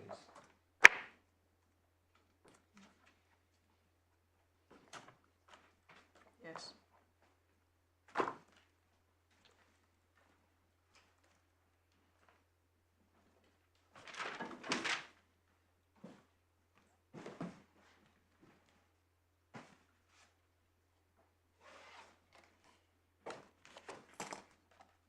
we get the same point was made back in the English and Dedham case, which is the supplemental authorities bundle with tab 2, page 28, at C, judgment of Mr. Justice Slade,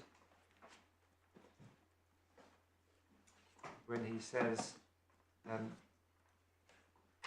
take some action in regard to the property, whether it be the making of the planning application, a contract for sale or anything else, which, if disclosed to the vendor, might reasonably be supposed to be likely to influence him in deciding whether or not to conclude the contract. A fiduciary duty, in my judgment, arises between the two parties. So that's the sort of core question the lady's asking herself, is the conduct of the broker in this case likely to influence the borrower in deciding whether or not to enter into a credit/hire purchase agreement with, as it happens, either the one that's offered, Firstrand or Close Brothers. Now we've seen, I think, from the judgment of Lord Justice Leggett, how the language of entrusting has also been employed, because essentially, as happens in difficult areas, the courts use words as tools to help guide themselves and or future judges as to the right answer in any given case. And we can see this if we go first of all to a case called Reading and the King, which is in the first volume of the Additional Authorities.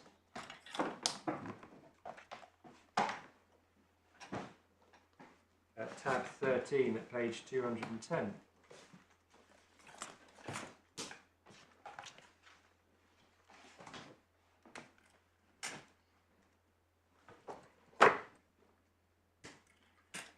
And this is the judgment of Lord Justice Asquith, in which in the middle there's a passage which you see, I think, in the judgment of Lord Justice David Richards in Wood, when he references how the term fiduciary relation in this connection is used in a very loose, or at all events in a very comprehensive sense. That was part of what drove Lord Justice David Richards to avoid the use of the word fiduciary, because it could be stripped of all its meaning, because it ends up being so loose, or as he says, so very comprehensive. And then lower down, in the other passage, weave sidebar, blue sidebar being the claimants. And whenever the plaintiff entrusts to the defendant a job to be performed, for instance, the negotiation of a contract on his behalf or for his benefit, and relies on the defendant to procure for the plaintiff the best terms, that's when that's a language issue of entrusting. And I'm just going to give you the judgment of Lord Justice Mummery in a case called Peskin, that is Supplemental Authorities Bundle. That's tab 5, page 160, paragraph 34.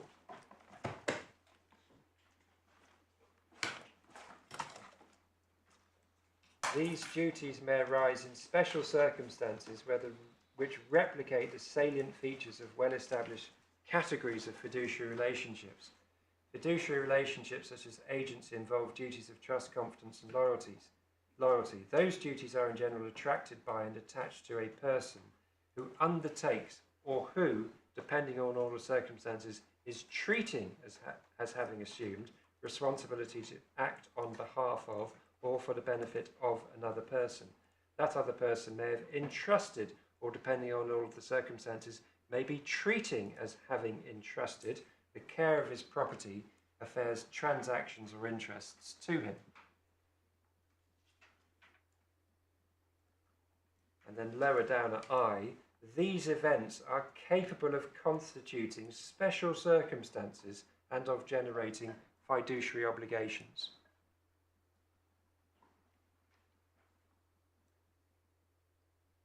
So that works, provided it's understood that the question whether there is an entrusting or assumption of responsibility is determined on an objective basis. And C, still in the Supplemental Authorities Bundle, the case of Vivendi, so that's tab 7, page 274. and the judgment of Mr. Justice Newry, as he then was, at paragraph 139. So page 274, my lady.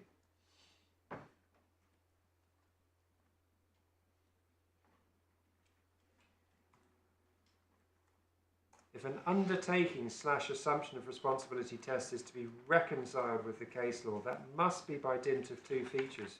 First, the question of whether there was such an undertaking / assumption must be determined on an objective basis, etc.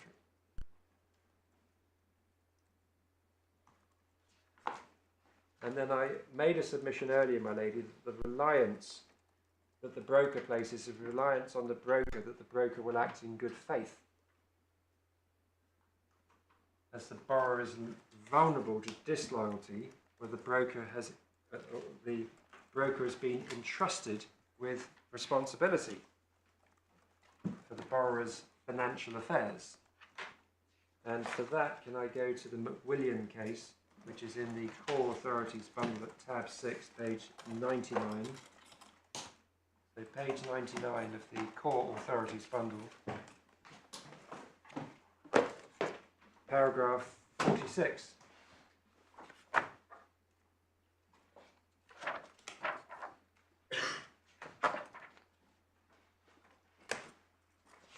In which Lord Justice Tomlinson says, more generally, as it seems to me, the circumstance that the claimants were not looking to Norton for any advice or recommendation other than that to which I've referred is not relevant to the question whether a fiduciary duty was assumed.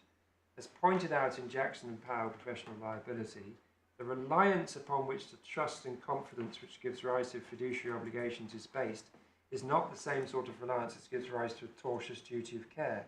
Rather, it's the fact that the principal so relies on a fiduciary as to leave the principal vulnerable to any disloyalty by the fiduciary and so reliant on his good faith. And that's of a piece with the earlier quotes that I've given from other judgments. And you can understand that. And it's exposing. If you expose your financial details to someone and then they arrange to select a financial product on your behalf.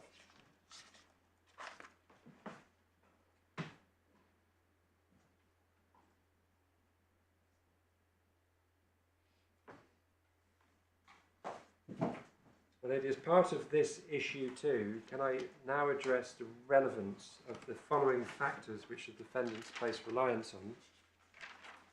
The first is how the fact that the broker is also the seller of the car to the lender is not a barrier in any way for the broker owing the disinterested or fiduciary duty to the debtor.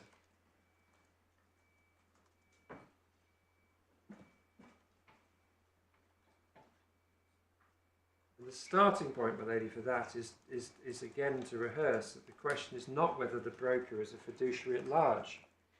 Rather, the question is whether the broker has imposed on it the disinterested or fiduciary duty in relation to the specific task of arranging and selecting a finance deal for the claimant.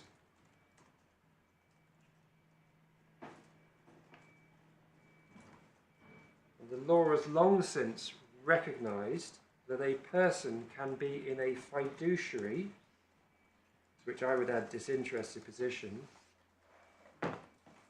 quoad part of his activities and not quoad other parts. And that's a quote from Lord Wilberforce in the New Zealand-Netherlands Society case, which is in the Supplemental Authorities bundle. Where else? At tab 1, page 7. Is that page 7 of the bundle? Page 7 of the bundle, my lord. Supplemental Authorities bundle. Thank you. And we've sidebarred from C to E, my lady, you'll see in due course. And you can see between C and D, a person in his position may be in a fiduciary position, quoad a part of the activities and not quoad other parts. Each transaction or group of transactions must be looked at. here, part of the factual matrix is that the broker did not in any event sell the car to the claimant. The broker enter into a contract of sale with the lender. So the only relationship that subsisted between broker and claimant, once they moved into the finance providing part, I've taken you through that in the facts, was qua broker. And at that point, acting qua broker to the claimant, the broker is materially in no different position to any other broker. Mr. Weir, if the imagine in the circumstance you're just talking about, so all the bits of paper are signed and the deals are done, and the garage didn't hand over the car to the customer. What's the customer's remedy against the garage? Presumably the customer can get the garage to give them the car. You might think. It seems a bit odd for that not to be true. The customer has entered into that document called a hire purchase agreement. And so your submission, I think, is that they couldn't, is why I'm Well, I'm just trying to analyse it a lot because nothing's easy, and if that's come for an advice, one doesn't normally say I'll answer in 4 seconds. Fair enough. It's not necessarily that straightforward. And these great minds to my right are now whirring, and they might come up with some very clever answer in a moment. Does the purchaser, once the hire purchase agreement is entered into, does the purchaser become a bailee of the vehicle, have a proprietary interest to that extent? The borrower then has got rights under the hire purchase agreement, but his rights are vis-a-vis the bank. Yeah. Well, Now, whether liens and such law, I would probably have to defer to others when it comes to that sort of complex analysis. But so I can't say there isn't some sort of, because I don't know. Then it's possible that one could sweat hard and think about something clever. But essentially, still, we can't draw lines between them. If I could, living in a simple world with triangles, as I do, I can see a broker selling a car to a lender who enters into the hire purchase and credit agreement with the customer, and that's what happens. And once the price on the forecourt is agreed, and I've gone through that factual matrix, once that's happened, we're now in the world of finance. And the only hat vis-a-vis the borrower that the broker is wearing is the hat of the broker. And his interest, the submission I'm trying to develop here, his interest, of course, is that a lender should be found and contract should be entered into, because then he gets to sell the car and make his profit on selling the car. But that's no different to any broker, because of course you expect to make your money when the deal is done. And that's their interests are aligned. We're not talking about incongruence or incompatibility, to sort of language which is being employed by my learned friends in that context, or in conflict with at all. We're simply talking about broker qua broker.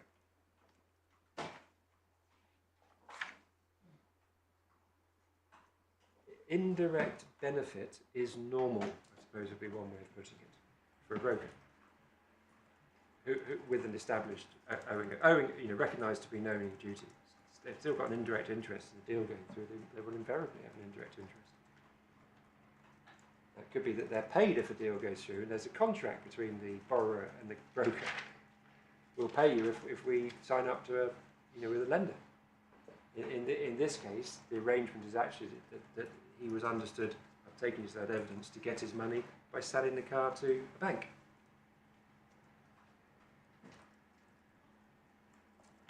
Secondly, how it is not necessary to establish that the broker is in what Close Brothers describe as a true agency relationship, such that they say the broker's assent is required. That's, for the avoidance of doubt, that's their skeleton argument at paragraph 52, which is page 110, but I don't propose to go to it, and then a friend can remake his submissions as he will. position is, as set out by Lord Justice David Richards in the passage that I've already taken the court to, but which I'll just briefly go back to, which was page 260, paragraph 51.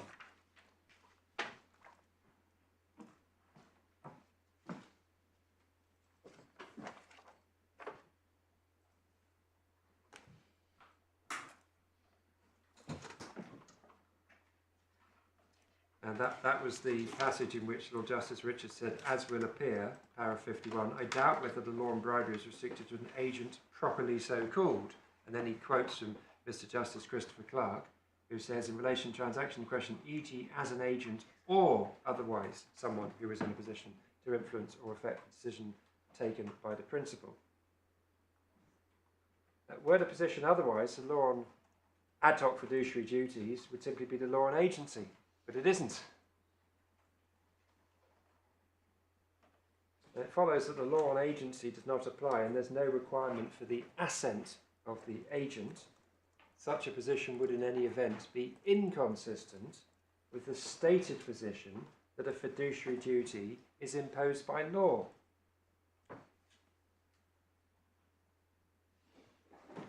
And it was at this point that I was going to go back to that page 1832 of Snell. So that's Additional Authorities, Bundle 4, tab 70, page 1832, please. 1832.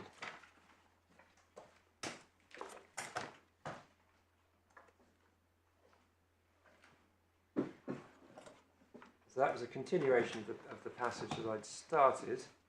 1832, my lady, tab 70.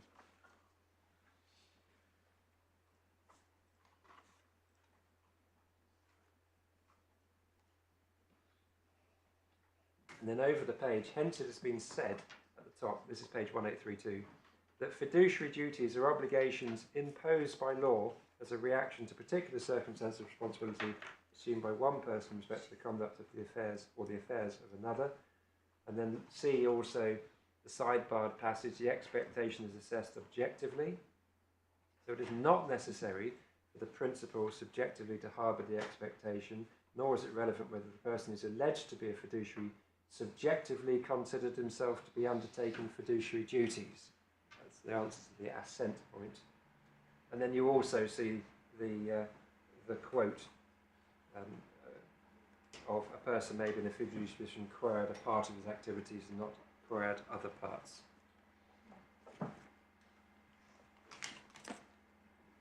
Thirdly, how there is no need, we say, to establish a contract or other independent legal relationship between the broker and the borrower for the broker to owe the relevant duty. So on the facts, my understanding is that, and I've made a submission, there's no contract. Whether there is some other legal obligation, see the observation by Lord Justice Birss and the absence of an answer to it, but maybe that there's, I don't know if there's some other legal obligation. Well, you've already taken us to the passage that says that an assumption of responsibility in these circumstances is not the same as a tortious assumption of Precisely, Melanie.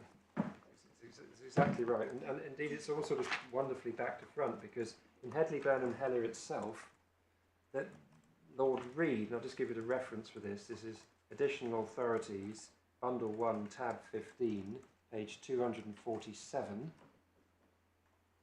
recognised that there were limited fiduciary duties in existence, but how that they didn't limit the scope of the novel duty of care that the House of Lords were busy fashioning in that case in relation to negligent misstatements. So that's page 247, Bundle 1, tab 15 of Additional Authorities. And in relation to contract, it's not apparent that there is any contract in Medstead. I'll just give you the references. Paragraphs 7 and 29 of Medstead, which is Core Authorities Bundle tab 8, pages 135 and 140. And as it happens in Wood, I'll just take you to Wood, because that's easy. That's page 251. Paragraph 13. The broker waived its fee for arranging the second loan. Para 13, page 251, from which I would understand there was no contract in relation to second loan. And Lord Justice David Richards, properly we say, did not consider that in any way a bar to entry.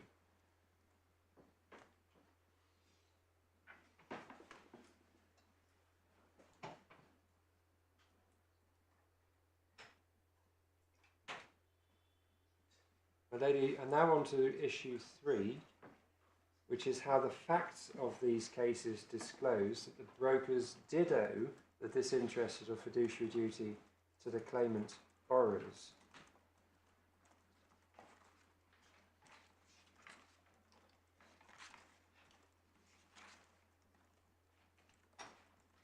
And here, my lady, I'm going to start with 4 cases, and then I'm going to make some submissions in relation to rehearsing the facts of this case and how it becomes crystal clear, we say, on the facts of this case, that the relevant duty was owed. And I'll just tell you the 4 cases. They're Herstanger, McWilliam, Medstead and Wood. Yeah. And they're all important, probably getting increasingly important, or certainly McWilliam and Wood. I'm going to take them in chronological order and start with Herstanger, although Herstanger is certainly what could be described as quite thin on the facts. So we've got what we've got in Herstanger, if we can put it that way.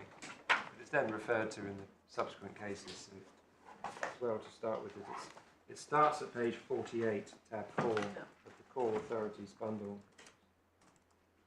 And it's back to front in that the claimant is the lender and the borrower is the defendant. It's a case, if you kindly go to page 51,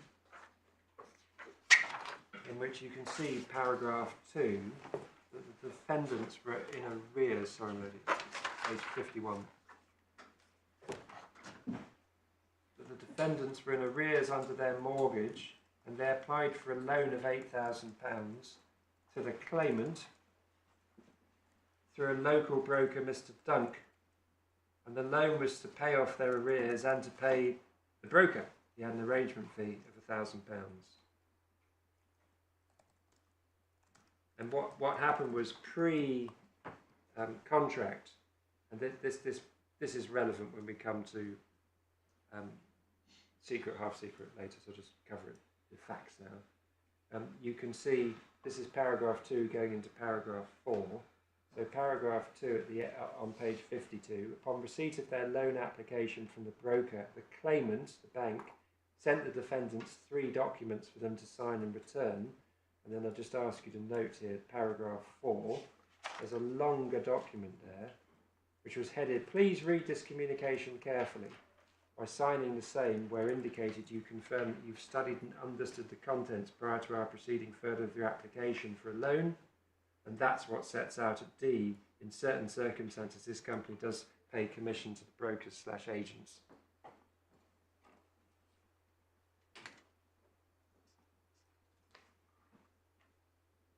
And it also establishes that the bank knew of the agency.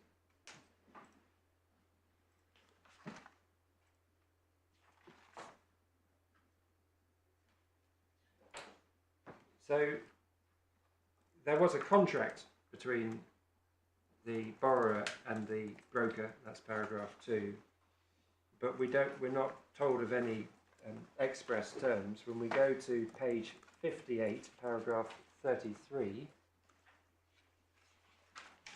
Lord Justice Tuckey says, certain things are clear. The defendants retained the broker to act as their agent for a substantial fee. The contract of retainer contained the usual implied terms, but the relationship created was obviously a fiduciary one. As a fiduciary, the agent was required to act loyally for the defendants and not put himself into a position where he had a conflict of interest. Yet he agreed that he would be paid a commission by the other party to the transaction, which his clients had retained him to procure. By doing so, he obviously put himself into a position where he had a conflict of interest. And then Lord Justice Tuckey continues, the defendants were entitled to expect him to get them the best possible deal. So that is, as I track that paragraph, plain and obvious, Lord Justice Tuckey. We don't have more facts that underlie it. We don't know about panels or anything else. We just have that. And it You seems do to be, have an established agency arrangement, which of course is an established fiduciary relationship. my lady, I know you say you don't need one. no, my lady, I'm not saying that. I'm just saying that what he's paid is exactly as described. Page 51. He paid the broker's arrangement fee. Yep. He's paid a broker for arranging. Now, rather than saying, oh, well, her saying doesn't matter because he's an agent, as in fully blown agent. We don't know if he's a fully blown agent because the word agent is used, see the judgment of Lord Justice David Richards, repeated in this context to be able to describe principal and agent. Well, I think it's quite clear that he's a real agent in the real sense in Herstanger. Whether it makes a difference is something that we'll have to come to. The lady is. So my lady, that my understanding of that, but maybe that it's your ladyship will find that it's just on the basis of it's a real agency, Yeah. but is that homeowners who've retained a broker to arrange to remortgage for them are entitled to expect, using that language in paragraph 33, the broker to get them the best possible deal, and largely as a matter of good sense, if you like. Things that are rather obvious to the court, sometimes it's quite vexing if the court says it's obvious, it jumps to a conclusion, but some things are where it's difficult to provide more reasoning than it's obvious. The next case is the case of McWilliam. This starts at page 82.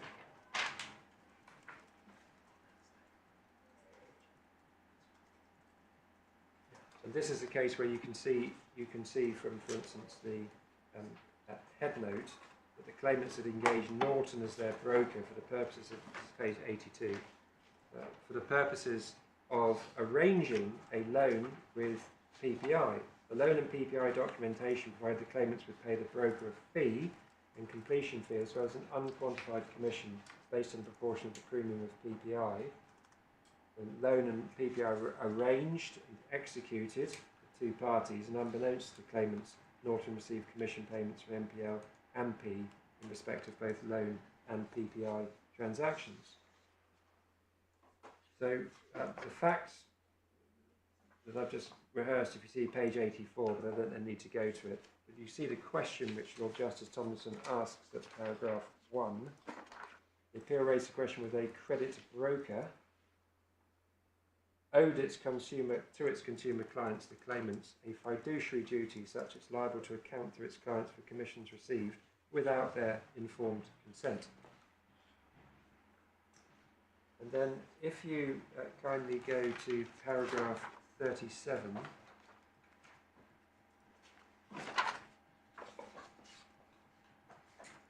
or 36 and 37. First of all, the judge at 36 accordingly found this was an information-only sale, not an advised sale. That seems to be partly on the basis, see paragraph 34, that Mrs. William was told that they weren't offering advice, but providing information only. And then the judge said, in relation to what happened, you see, this is paragraph 37, but the quote, Mrs. Gregory explained the procedure that once the information is gathered from the applicant, that's obviously their financial information, and credit scored, it is fed into the computer, which generates available loans from their panel of lenders, and the applicant is told of the one with the most competitive interest rate that matched their criteria. In 38, on the basis of those facts as apparent, the task of the broker was to identify that lender willing to lend to those borrowers which offered terms most advantageous to the borrowers. Yeah. And para 39, Lord Justice Tomlinson says, this is between C and D, I would characterise it as a contract of agency. And lower down, after referencing the Plevin judgment, the broker in Plevin also made a recommendation as to the suitability of the loan and the PPI product. So as to that extent, its function was more extensive.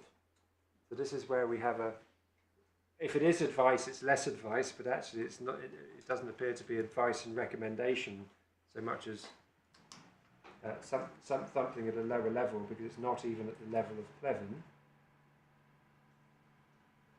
And then he says, possibly this is a partial answer to my lady's observation as to whether an agency itself suffices, merely to identify the existence of a contract and to characterise the relationship of one of agency is not conclusive of the question whether a fiduciary duty was owed.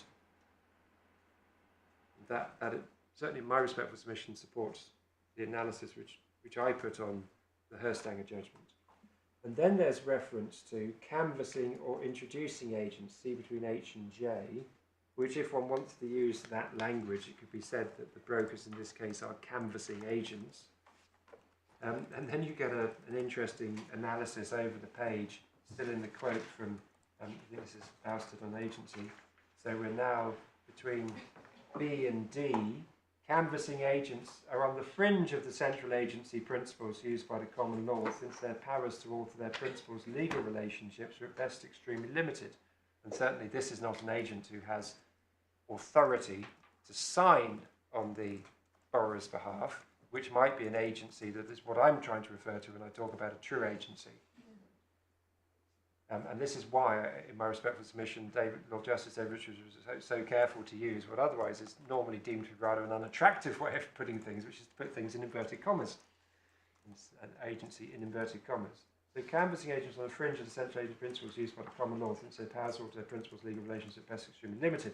They often, however, have authority to receive and communicate information on their principals' behalf, and in so doing have the capacity to alter their principals' legal position. They also usually act in a capacity which may involve the resolve of trust and confidence, and hence may be subject in some respects to the fiduciary duties of agents towards their principals. So, the question is whether Norton was acting in a capacity which involved the repose of trust and confidence. And then, very importantly, paragraph 41, and we've got about 3 minutes, but can I invite the court please to read paragraph 41.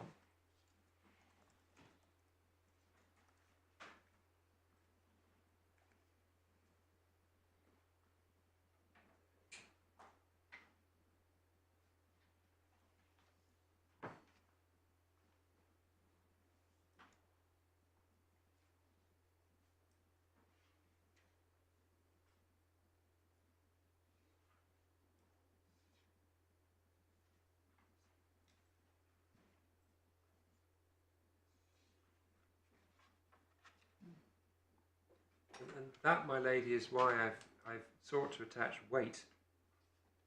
Particularly important, and the description given by Lord Justice Tomlinson is in that regard one critical factor, is the nature of the borrowers. And that all goes back, in my respectful submission, to this idea that you can expect a vulnerable person, one, to have, if you like, relied on or entrusted their affairs to the open inverted commas agent, and two, a vulnerable person like that is particularly vulnerable to lack of fidelity. And equity intervenes.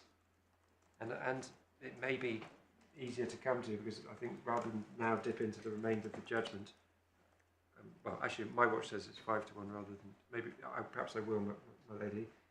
If you then go over to paragraph 43, to my mind the present is a paradigm instance of a relationship of that description. That's the classic fiduciary description by Lord Justice Millett in the Mothy case above. Norton should not have placed itself in a position where its duty and its interest might conflict, nor profit out of the trust reposed in it to get the best possible deal, nor act for its own benefit without the claimant's informed consent.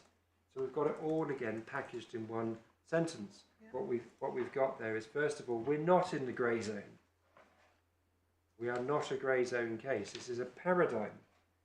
And secondly, we've got what's lying at the heart of this. what's lying at the heart of this is it's not right to let the broker have interests that conflict. And then see the analysis of Herstanger 44. In Herstanger, this court described the relationship between the borrower and the independent credit broker in that case as obviously a fiduciary one. See per Lord Justice Tuckey, with whom the other judges agree. The judge in the present case seems to have regarded Herstanger as distinguishable on the basis that Norton offered no advice or recommendation. There is no indication in the report of Herstanger that the broker there offered any advice or recommendation that went beyond that which was effectively given here. At the very least, Norton implicitly told the claimants that the terms offered by money partners were the most competitive to which they had access. I appreciate that does not amount to a recommendation of suitability, but it is an indication of what was being offered was the best possible deal. So use of the language advice or recommendation is difficult because it seems to be sort of, one has to be very careful to determine whether it's deemed to be advice or recommendation. And again, it seems in some respects to be sort of missing the target, not looking at the substance of the matter. That's a labelling issue in our respectful submission. But what's quite clear is you don't have to be some fully fledged advisory capacity in that sense. What you're dealing with here is a broker acting on your behalf to go and source you the best deal. It's not really more complicated than that, and that's a paradigm case of the imposition of a fiduciary duty.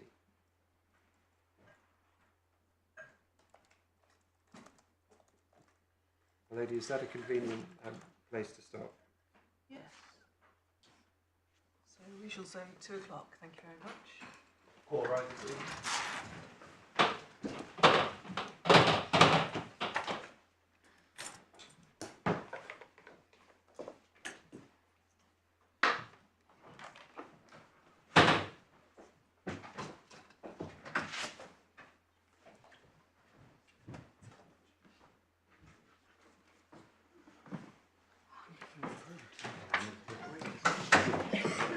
Can I please remind the courtroom that the live stream is still running? Thank you. When do you think? I mean, you'll obviously I don't know, you'll I'm need absolutely ripping. You're ripping. Yeah, Good. they're being Yeah. and letting it go. It's just Good. so much distraction. Good stuff. Good. We'll get way out. Yeah. Excellent. Excellent.